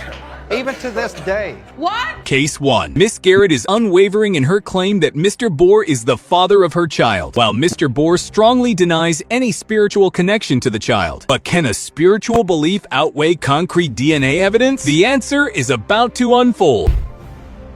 You say there's no way the biological father of Garrett's baby. Her child is 2 years old, and you just learned of Naomi 2 months ago. So, Miss Garrett, tell us, what is going on? Well, today, Your Honor, I'm here to prove to Mr. Boyer that he is the father. Firm in her belief, Miss Garrett insists on holding Mr. Bohr accountable, convinced that she will secure child support regardless of his reluctance. Like, we exchanged numbers. We had inconsistent sex, which was amazing. I'm not going to sit here and fault to nobody. It was great. I'm going to keep it real. It was real good, Your Honor. You all were working real hard at making a child because you weren't using protection. No, we was. Logically speaking, spending 31 days together in an intimate, unprotected relationship greatly increases the likelihood of pregnancy. Given their close bond during this time, It's reasonable to suspect the child is Mr. Boer's. Month worth of it, but it would be only like on the weekends. Like, I can't even work for 31 days. Did you do it for one day? Yeah. You did it for one day? It definitely happened. So that's it definitely all it was takes. unprotected. We know that that's all it takes. Right. So you admit you were in this sexual relationship. According to Mr. Boer, the ease of their relationship makes him question the exclusivity of their connection. He assumes that if it was effortless for him, it might have been the same for others, adding another layer of complexity to the story. Our sexual relationship was over. I wound up dating another guy. Me and him was consistent then. Automatically thought it was the other gentleman's baby, so I did not. So you started dating somebody new and you thought it was his child? Right, Your Honor. However, how could she suspect someone else if Miss Garrett only saw Mr. Boer during her conception window? This inconsistency makes the story appear fragmented, leaving us to wonder if there's more she's not revealing. Your Honor, I blocked him on Facebook. I sure did because I wanted to continue my happy. When Naomi was an infant, she blocked him. But isn't it ironic you blocked him on Facebook because he was saying, I might be the child's father and we need a DNA test, but now you're here saying that he is the father. Shockingly, Miss Garrett considered misleading her child about their paternity to preserve her relationship. When did Mr. Boer first learn that Naomi could potentially be his daughter? This twist changes everything. And told me like, oh, well, you know, the other boy, you know, the test came back that he's not the dad, so you gotta be the dad. So I was like, that is not how the I immediately had a flashback from Talladega Nights, Michael Clark Duncan part when he was like. The situation grows stranger as Mr. Boer denies fatherhood based on an absence of spiritual connection, while Miss Garrett initially kept the child's existence from him. Their conflicting narratives only add to the confusion. So the DNA test revealed that the man you were sure was Naomi's biological father was 100%. In fact not. You started to unblock Mr. Boyer because you were like, oh Lord, I done blocked out the real biological father. Yes. So now. Ms. Garrett's assumption that Mr. Boer would unquestioningly accept the child after 2 years seems unrealistic. Any man in his position would naturally demand clarity. But could there be someone else in the picture aside from Mr. Boer? Was there any other possible biological father? No. Did you tell anybody else, now that I know this gentleman is not the biological father, it could be you? No other man? No. And so you knew it's not this guy, it's Mr. Boyer. DNA tests remain the ultimate arbiter of truth in paternity disputes. These may come from men, women, or even children, but DNA does not falter. The test results are here to settle this once and for all. Mr. Boyer, you are not the father. He's not the father, Ms. Garrett. And that's fine, Your Honor. Case 2, Mr. Matthews walks into court to prove he's Kiana's father, motivated by a desire to step up as a responsible dad. However, Miss Shaw insists that another man is the real father, making things far from simple. Matthews, you say you've made mistakes. Tell me about that. When I was younger, I made a lot of mistakes in my life, so I can understand that Miss Thompson would want to act the way she does. When I tried to reach out to her on Facebook, she was kind of angry at me because of my episodes in my life. It's not every day that a man admits to lying in the past and still comes forward to take accountability. Mr. Matthews owns up to his past. The court waits to see if his honesty holds up this time. This lie, what happened? I looked at him, I turned around and I looked at his wife. And did somebody say wife? Yeah, they both were married. So you, and you had a husband? Yes. Yes. Oh, so you came to court with your wife? Correct. Things take a wild turn when it's revealed that both Mr. Matthews and Miss Thompson were married, yet engaged in an affair that may have resulted in a child. Two people, both unfaithful. Creating a situation this tangled is truly shocking. It wasn't like that with me, so I wanted him to feel the way he felt about his other kids about me. I did, but I wasn't really there either. You know, if I wasn't at work, I was ripping and running. So, Miss Shaw, I want to know from that point, you decided I'm not even going to be bothered with trying to prove that he is my daughter's biological father. At one point, Miss Thompson was absolutely sure Mr. Matthews was the father of her child, but now she's doing a complete 180-something must have shifted dramatically in her mind to change her story so completely. He was not the only man that I had slept with. Were you honest about that to Miss Thompson, your daughter? Yes, she's known all her life. So why did you open the case against Mr. Matthews if you always knew that there was another possibility? Because when my daughter would go to his house, most of the time she'd be there with his wife, kids. That's why she was crazy about his wife. Not only was she seeing Mr. Matthews during her marriage, but she was also involved with other men at the same time. That level of deception adds even more confusion to the already chaotic situation. Tom could have been my father. Mr. Brooks could have been my father, and Mr. Matthews. So I always knew that it could have So been. you grew up knowing that there were at least 3 possibilities of who could be your father. Yeah. Did you, in your mind, say, I would prefer this one or that one? I know this one better. Mr. Matthews may have a track record of lying, but his mother wasn't having it. She chose to tell the truth and informed his wife. Meanwhile, Kiana's view of her mother's husband as her father adds another layer to the emotional mess. Want to be in touch with me. Did it ever lead you to seek out the other? No. Well, you knew your mother's husband. No, I didn't know him. You didn't really know him either. No, we tried to make it work for the kids' sake because we had 2 sons together. Miss Thompson seems upset when her credibility is questioned. Yet given her own actions, it's hard to understand her outrage. If you're hiding multiple affairs, suspicion is only natural. So who was at the hospital when she was born? He came up there. Did. He came You up there. did? Jody came up there. Wait, who's my Jody? husband? Well, Mr. Brooks. So Mr. Brooks came? Yeah. Mr. Matthews came? And my deceased husband, he came. Oh, it was basically a... The courtroom feels less like a legal setting and more like a dramatic soap opera. There's unresolved tension between the two, and even the child involved seems to sense that this story isn't fully A over. lot of the times I feel like he only wanted to be around me to be around her. Wait a minute. Oh, wait, whoa. Because there's a lot of times where she's like, oh, I talked to Matthews today, and she would talk to him, and I hadn't talked to him for 10 years. So how can you talk to her, but you're not talking to me? I tried. Surprisingly, there's even flirting happening in the courtroom, leaving many wondering if the paternity case is just an excuse for them to reconnect. Enough speculation. The truth lies in the DNA test. It's finally time to uncover it. Is not her father. What are you feeling in this moment, Miss Shaw? That's what she needed. Be the father. He not gonna be there. Mr. Matthews, you are not the father. I'm so sorry, Kiana. Wow.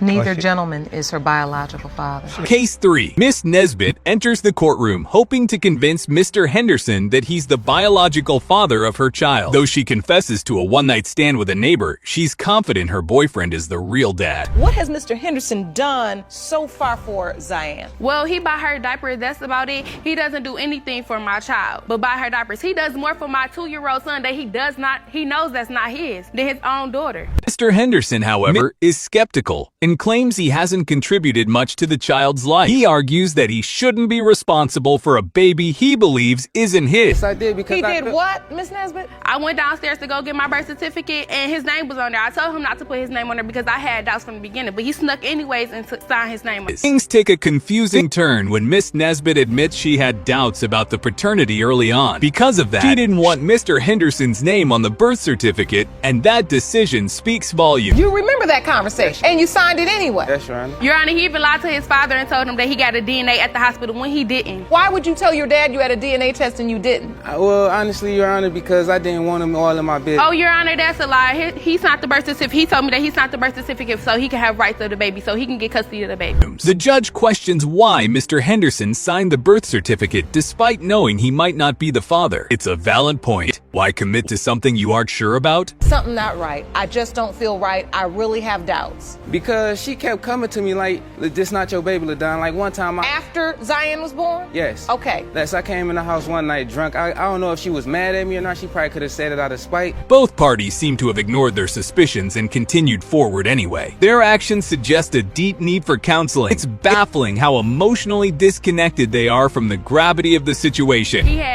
had sex with his cousin, and I felt very vulnerable about it. And, you know... Yes, I did, but that was before her. She already knew about that. Okay. Yes, let me tell you how Proceed. You know, I received the inbox telling me she said that she had sex with my little black car and they had a baby.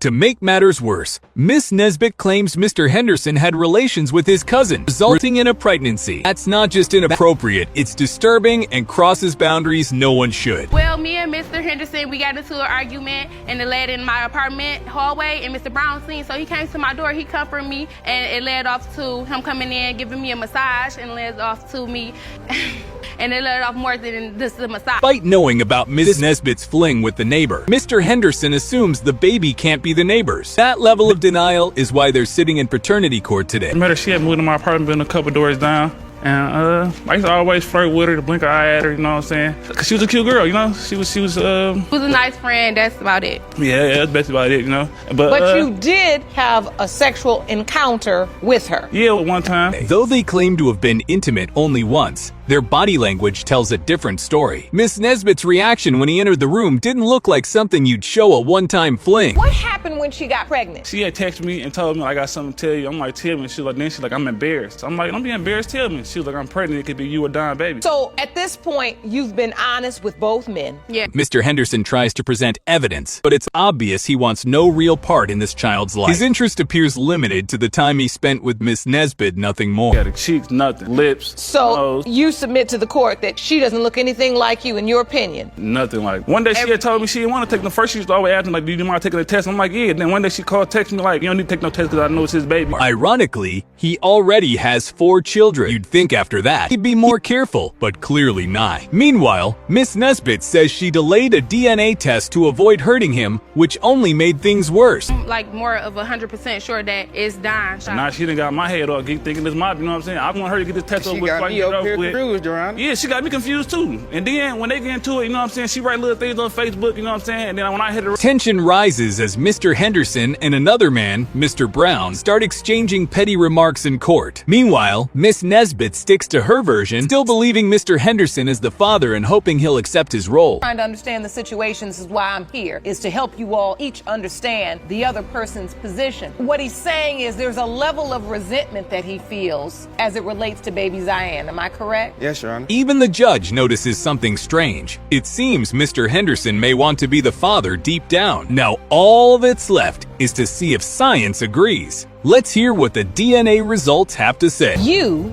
are not her father. Mr. Henderson, you are her father. Told you was her father from the beginning.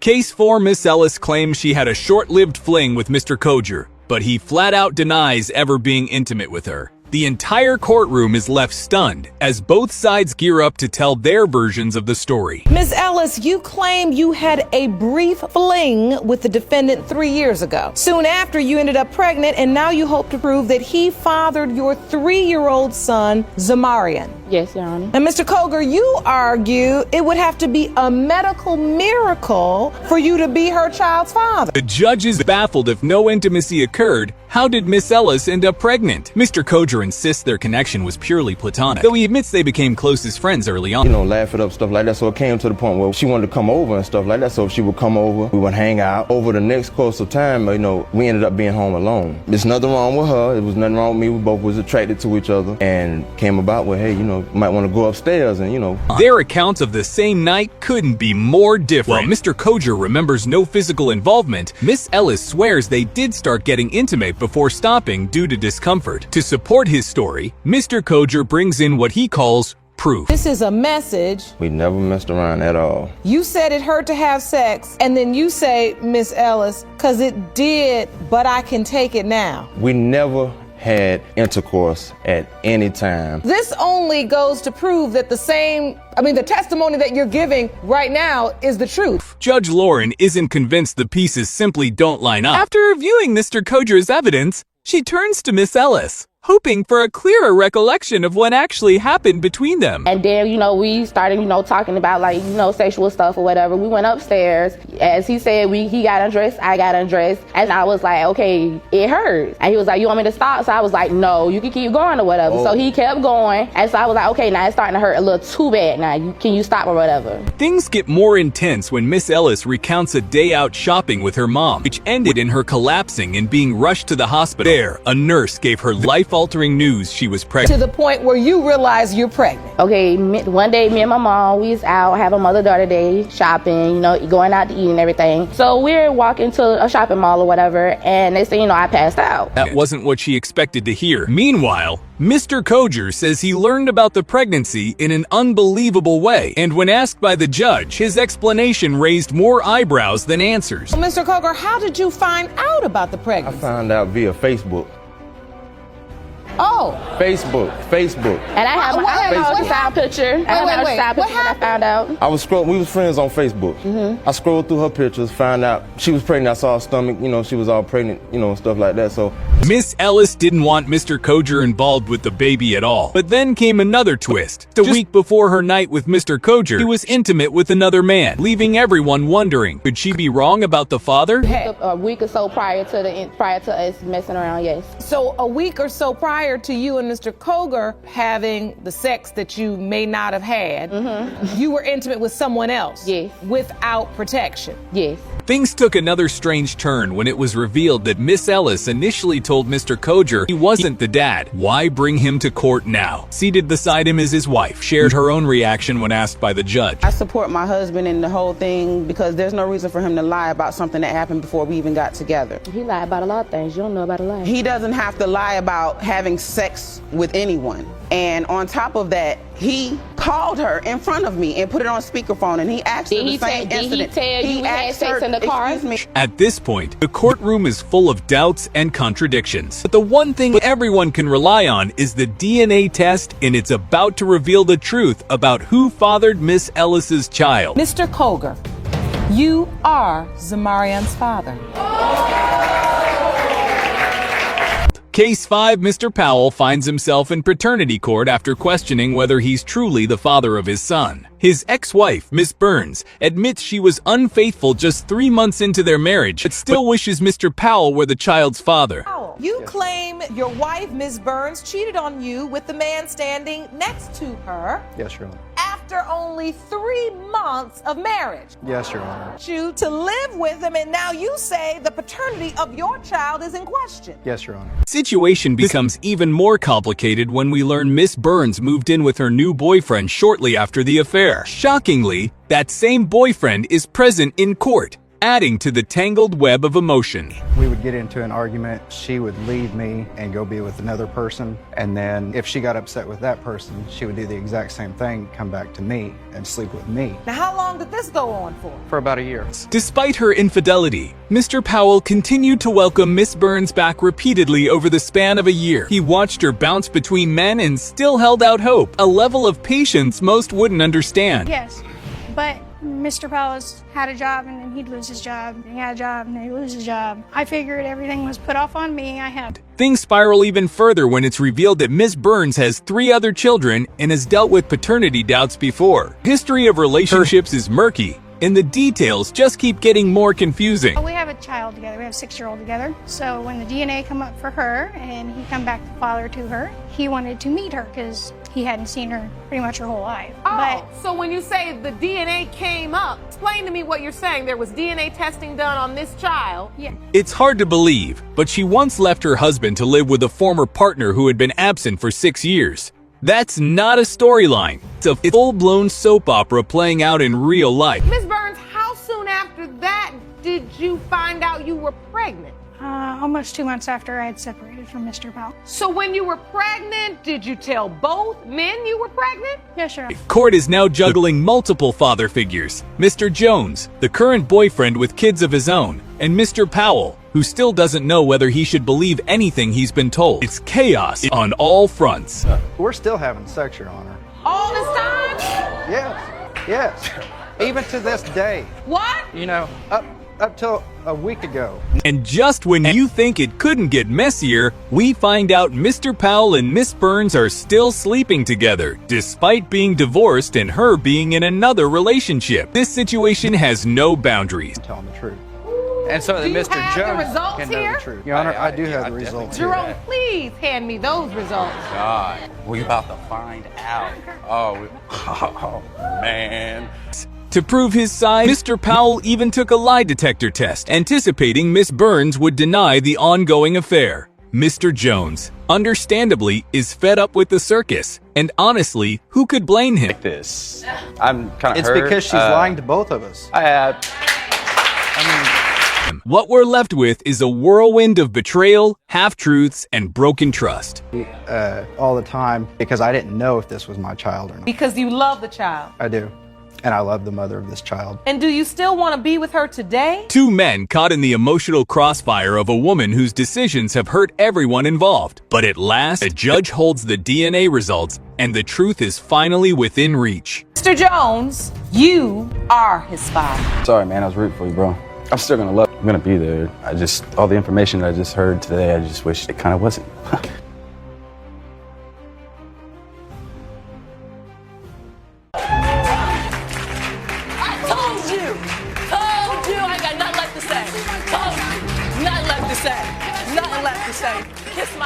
We never used no condoms, Eli. What did you used to do with them? Oh my God. See, this I'll tell you. Why are you doing this? And I told him before, if this is your baby, whatever I gotta do, I'll do it. Because I want him to finish college. I want him to go. I want him to achieve his dreams. I never got to achieve mine, okay? Possibly slept with them because they do look alike. And I was drunk, so, you know. Yeah. All right, so I understand between the two of you, if it's not your girlfriend, then it's fair game. Either one of you can sleep with them or have. Case 1, Mr. Williams had spent years entangled in the cycle of paying and dodging child support. Tired of this exhausting lifestyle, he finally decided to put an end to it once and for all. Mr. Williams, you have brought Ms. Annette Smith to court today claiming she scammed you into paying child support on her 22-year-old daughter, Clarissa. You say you use condoms at all times, so you cannot be Clarissa's father. Yes, Your Honor. He insisted he wasn't the biological father of 22-year-old Clarissa. According to him, Miss Smith had tricked him into this whole paternity mess from the beginning. Not being able to get to my fullest ability to make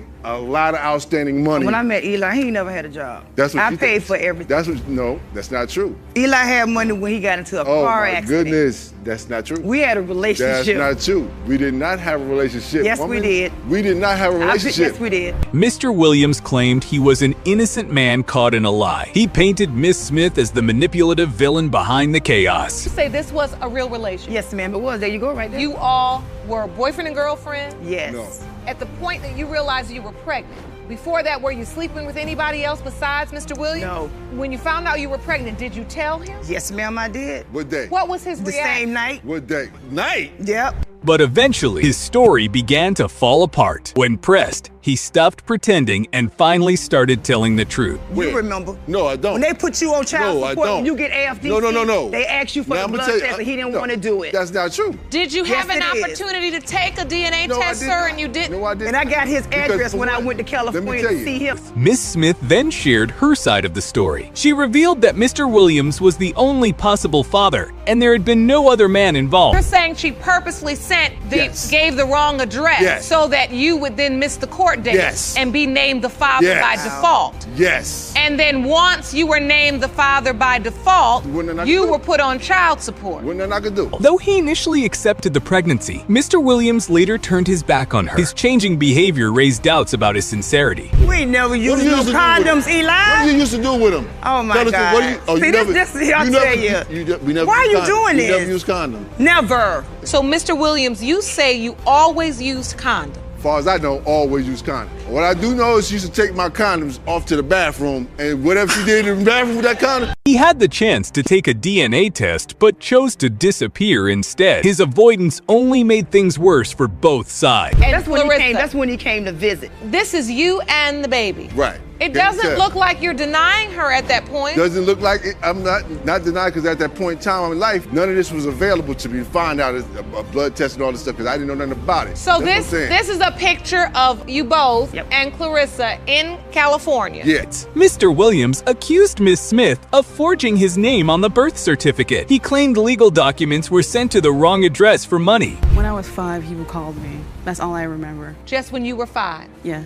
But since then, you don't remember anything? No. You have not seen him? No. No birthdays? No. Father's Day? No. Holiday? No. Nothing? No. By the time that was probably when that child support started hitting. The court, however, wasn't convinced by his shaky testimony. Miss Smith countered his claims with firm confidence and even brought photo evidence. You missed out on my entire life. I wanted to have a father to brag things about in my academic life. I wanted to explore, just to have fun with a dad right beside me all the time. Someone to support me. You were never there. I wish you were. We could have had some fun, but no, you weren't never there. You stopped calling me. Judge Lake then summoned Clarissa, who testified that Mr. Williams had never been there for her. After 22 years, all she ever wanted was a real father, but he was never one. You are her father. I'm sorry. I'm sorry. Case 2 in this episode, we meet Miss Short, a teenage single mother demanding that her first love, Mr. Johnson, step up for their 21-month-old son, Jabari. But Mr. Johnson denies being the father, claiming there's another man in the picture. Miss Short, you and your mother opened your case today because your first love, the defendant, denies he fathered your 21-month-old son, Jabari. You are a single teenage mother who needs help, and you demand Mr. Johnson step up and be a father. Is that correct? Yes, Your Honor. Their story began on Facebook, where the two connected and hit it off quickly. But the spark dimmed when Mr. Johnson shifted his attention to another girl. Johnson, you are in court with your mother and say you might have been the plaintiff's first love, but you weren't the only one. You refused to do anything for her son until the DNA results prove you are his biological father. Is that correct? Yes, Your Honor. Later, Miss Short discovered she was pregnant. The complication? She had also been with another man around the same time, leaving the baby's paternity in question. You know, we can't make him, but we need to know, because I did stop him from coming over because I didn't want no feelings to get involved, like them to get attached if he wasn't the father, because she did tell them it's a possibility you may not be the father. As things got serious, Miss Short reached out to Mr. Johnson's mom to share the pregnancy news. Surprisingly, the mother showed up at the baby shower, bringing even more drama. Oh, did you confront that other guy? I sure did. Did you say, I'm pregnant and you're the father? I said possibility. She really believes in her heart is Mr. Johnson. All right, I'm hoping it's not. Mr. Johnson, at what point did you realize Miss Short was even pregnant? See, Your Honor, I was away. I found out she was pregnant 6 months into her pregnancy. Meanwhile, Miss Short's mom, Sylvia, wasn't pleased either. She confessed she wasn't even present when her daughter gave birth, adding to the emotional tension. Somebody knew about the other guy, and he really does exist, and so they just told him, truthfully, what he needed to know, which was before you go and start stepping up and taking care of this baby, there is a possibility that another man could be the biological father as well. Finally, the moment of truth arrived. Judge Lake opened the DNA results, with everyone anxiously waiting to find out who Jabari's real father is. Emotions ran high as the truth came to light. Mr. Johnson, you are the father. I'll be there for him. Good. I'm glad you will. This all I want to know to get all the other extra stuff out the way. Case 3. Miss Johnson is a strong, determined mother with big dreams for her teenage son. But those dreams are on the line after she received their shocking Facebook message that changed everything. Miss Johnson, you have brought your teenage son to court to get the results of a paternity test to prove that he is not the father of the defendant's son, Hayden. You say you've always had big plans for your son's future, and you're concerned that if this child is his, those dreams may now never come true. Miss Longshore, the defendant, messaged Miss Johnson to apologize for sleeping with her son while she was at work. At first, she thought another man was the father, but now she's blaming Miss Johnson's son. I had a message from Miss Longshore, and she was very apologetic in the letter and understood that I would be angry. And she had informed me that they had sexual relations at my home when I was at work. And then she also obviously indicated that she thought your son was the father. Initially, she thought somebody else was. Okay. The two women had gone to the same high school and were initially just friends. But one night, things took a turn and led to an encounter that now has them standing in court. First, she was telling me like, oh, I'm pregnant, but I don't think you're the father. I had sex with other guys. It shouldn't even be you. And then afterwards, after the baby was born, she was like, oh, don't worry, it don't look like you. You're not the father. So I wasn't even worried. I never said that. I told you plenty of times Kaden looks just like you. Why are you lying in court? No, you Please never stop. said that. Tensions rise as Miss Johnson and Miss Longshore face off. Accusations fly across the room. Miss Johnson firmly denies her son's paternity, while Miss Longshore stands by her claim. And I told him before, if this is your baby, whatever I gotta do, I'll do it. Because I want him to finish college. I want him to go. I want him to achieve his dreams. I never got to achieve mine, okay? And I want that for him. And I was this young lady's age when I had my first kid. So it's not that I don't understand the struggle. Miss Miss Johnson shares her past troubles being homeless, raising siblings, and fighting for survival. She wants her son to have the opportunities she never had and is determined to protect his future. The guy tested. After the baby was born, she was like, oh, you're not the father. It was like just a baby. Now, Miss Johnson, one of your concerns, and I see the passion as you speak directly to me, is you want to break a cycle. Yes, ma'am. Then comes Mr. Lee, the teen at the center of the storm. A rising football player, he insists he was focused on his goals, not relationships, but Miss Longshore claims otherwise, saying he even got tagged in a sonogram post. I moved to Philadelphia where my mom and my aunt was, and I met my oldest son's father, and I got pregnant. But I feel like my child saved my life because I didn't really care about my life until I got pregnant with my first son. And I realized, that God gave me this ability to have a baby. That's so powerful. Miss Johnson confronts her son with tough love, tells him he's not a victim but a survivor, and now it's time for him to take control of his future and face whatever truth may come. With her mother as an addict, like she raised her siblings, she raised all her brothers, and I was raised up with them. So you know your mother's a very strong woman. Yes, I do, Your Honor. I know she'll do whatever it takes just to get us fed.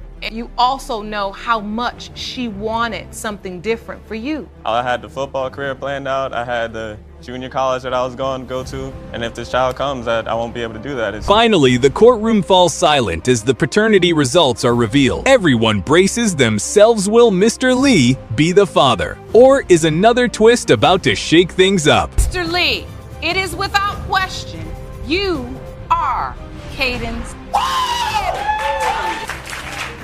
told you I got nothing left to say. Told you, nothing left to say. Nothing left to say. Kiss my... Case 4. Meet Brian and Marcus Wiggins, identical twins in a tricky situation. Both claim they were involved with the defendant, Cesar Williams, and now they need to know who fathered her 3-year-old son, Zen Davis. Only one of the twins. Yes, Your Honor. Now you claim you are confident he's your son's father and you're asking him to step up when you prove it here today. Yes, Your Honor. Additionally, the court has ordered a full investigation, including a polygraph test to determine the extent of this alleged sexual relationship. Turns out, both brothers say they were with Cesar on the same night. It all happened during a wild hotel party with friends when things unexpectedly escalated. Been drinking all night, so I'm kind of slumped over. I'm passing out at this point. I'm on the couch Sounding like passing a out. recipe for a disaster or a paternity case. Come the next morning, we say our goodbyes or whatever, and me and my brother, we still got a little bit of time left on the room, so we hanging out. Brian was the first to speak, saying he was pretty out of it that night. He even passed out on the couch and woke up the next morning to a shocking revelation. So, Your Honor, when the night kind of winded down and everybody started passing out, Cecily was still turned up, so, I seen in my eyes like, okay, she must be the pop-off of the group. So, one thing led to another. We ended up in the bathroom, and I smashed, took her down, wasn't that hard.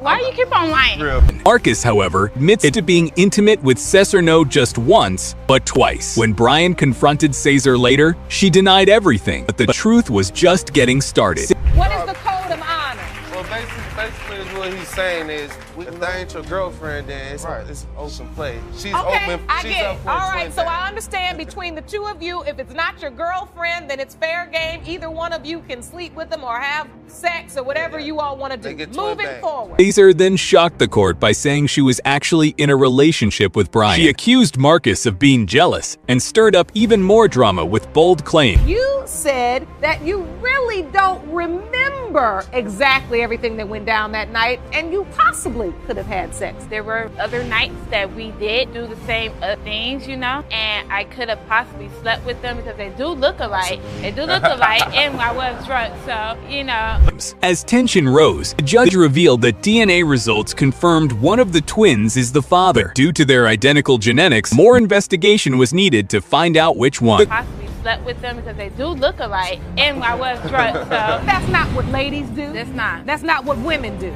That's what stupid girls do. Finally, it's the moment of truth. Everyone's on edge as the final results are revealed. Will Brian or Marcus be named the father of little Zen? It's time to find out once and for all. This court has determined that Mr. Brian Wiggins is the biological father.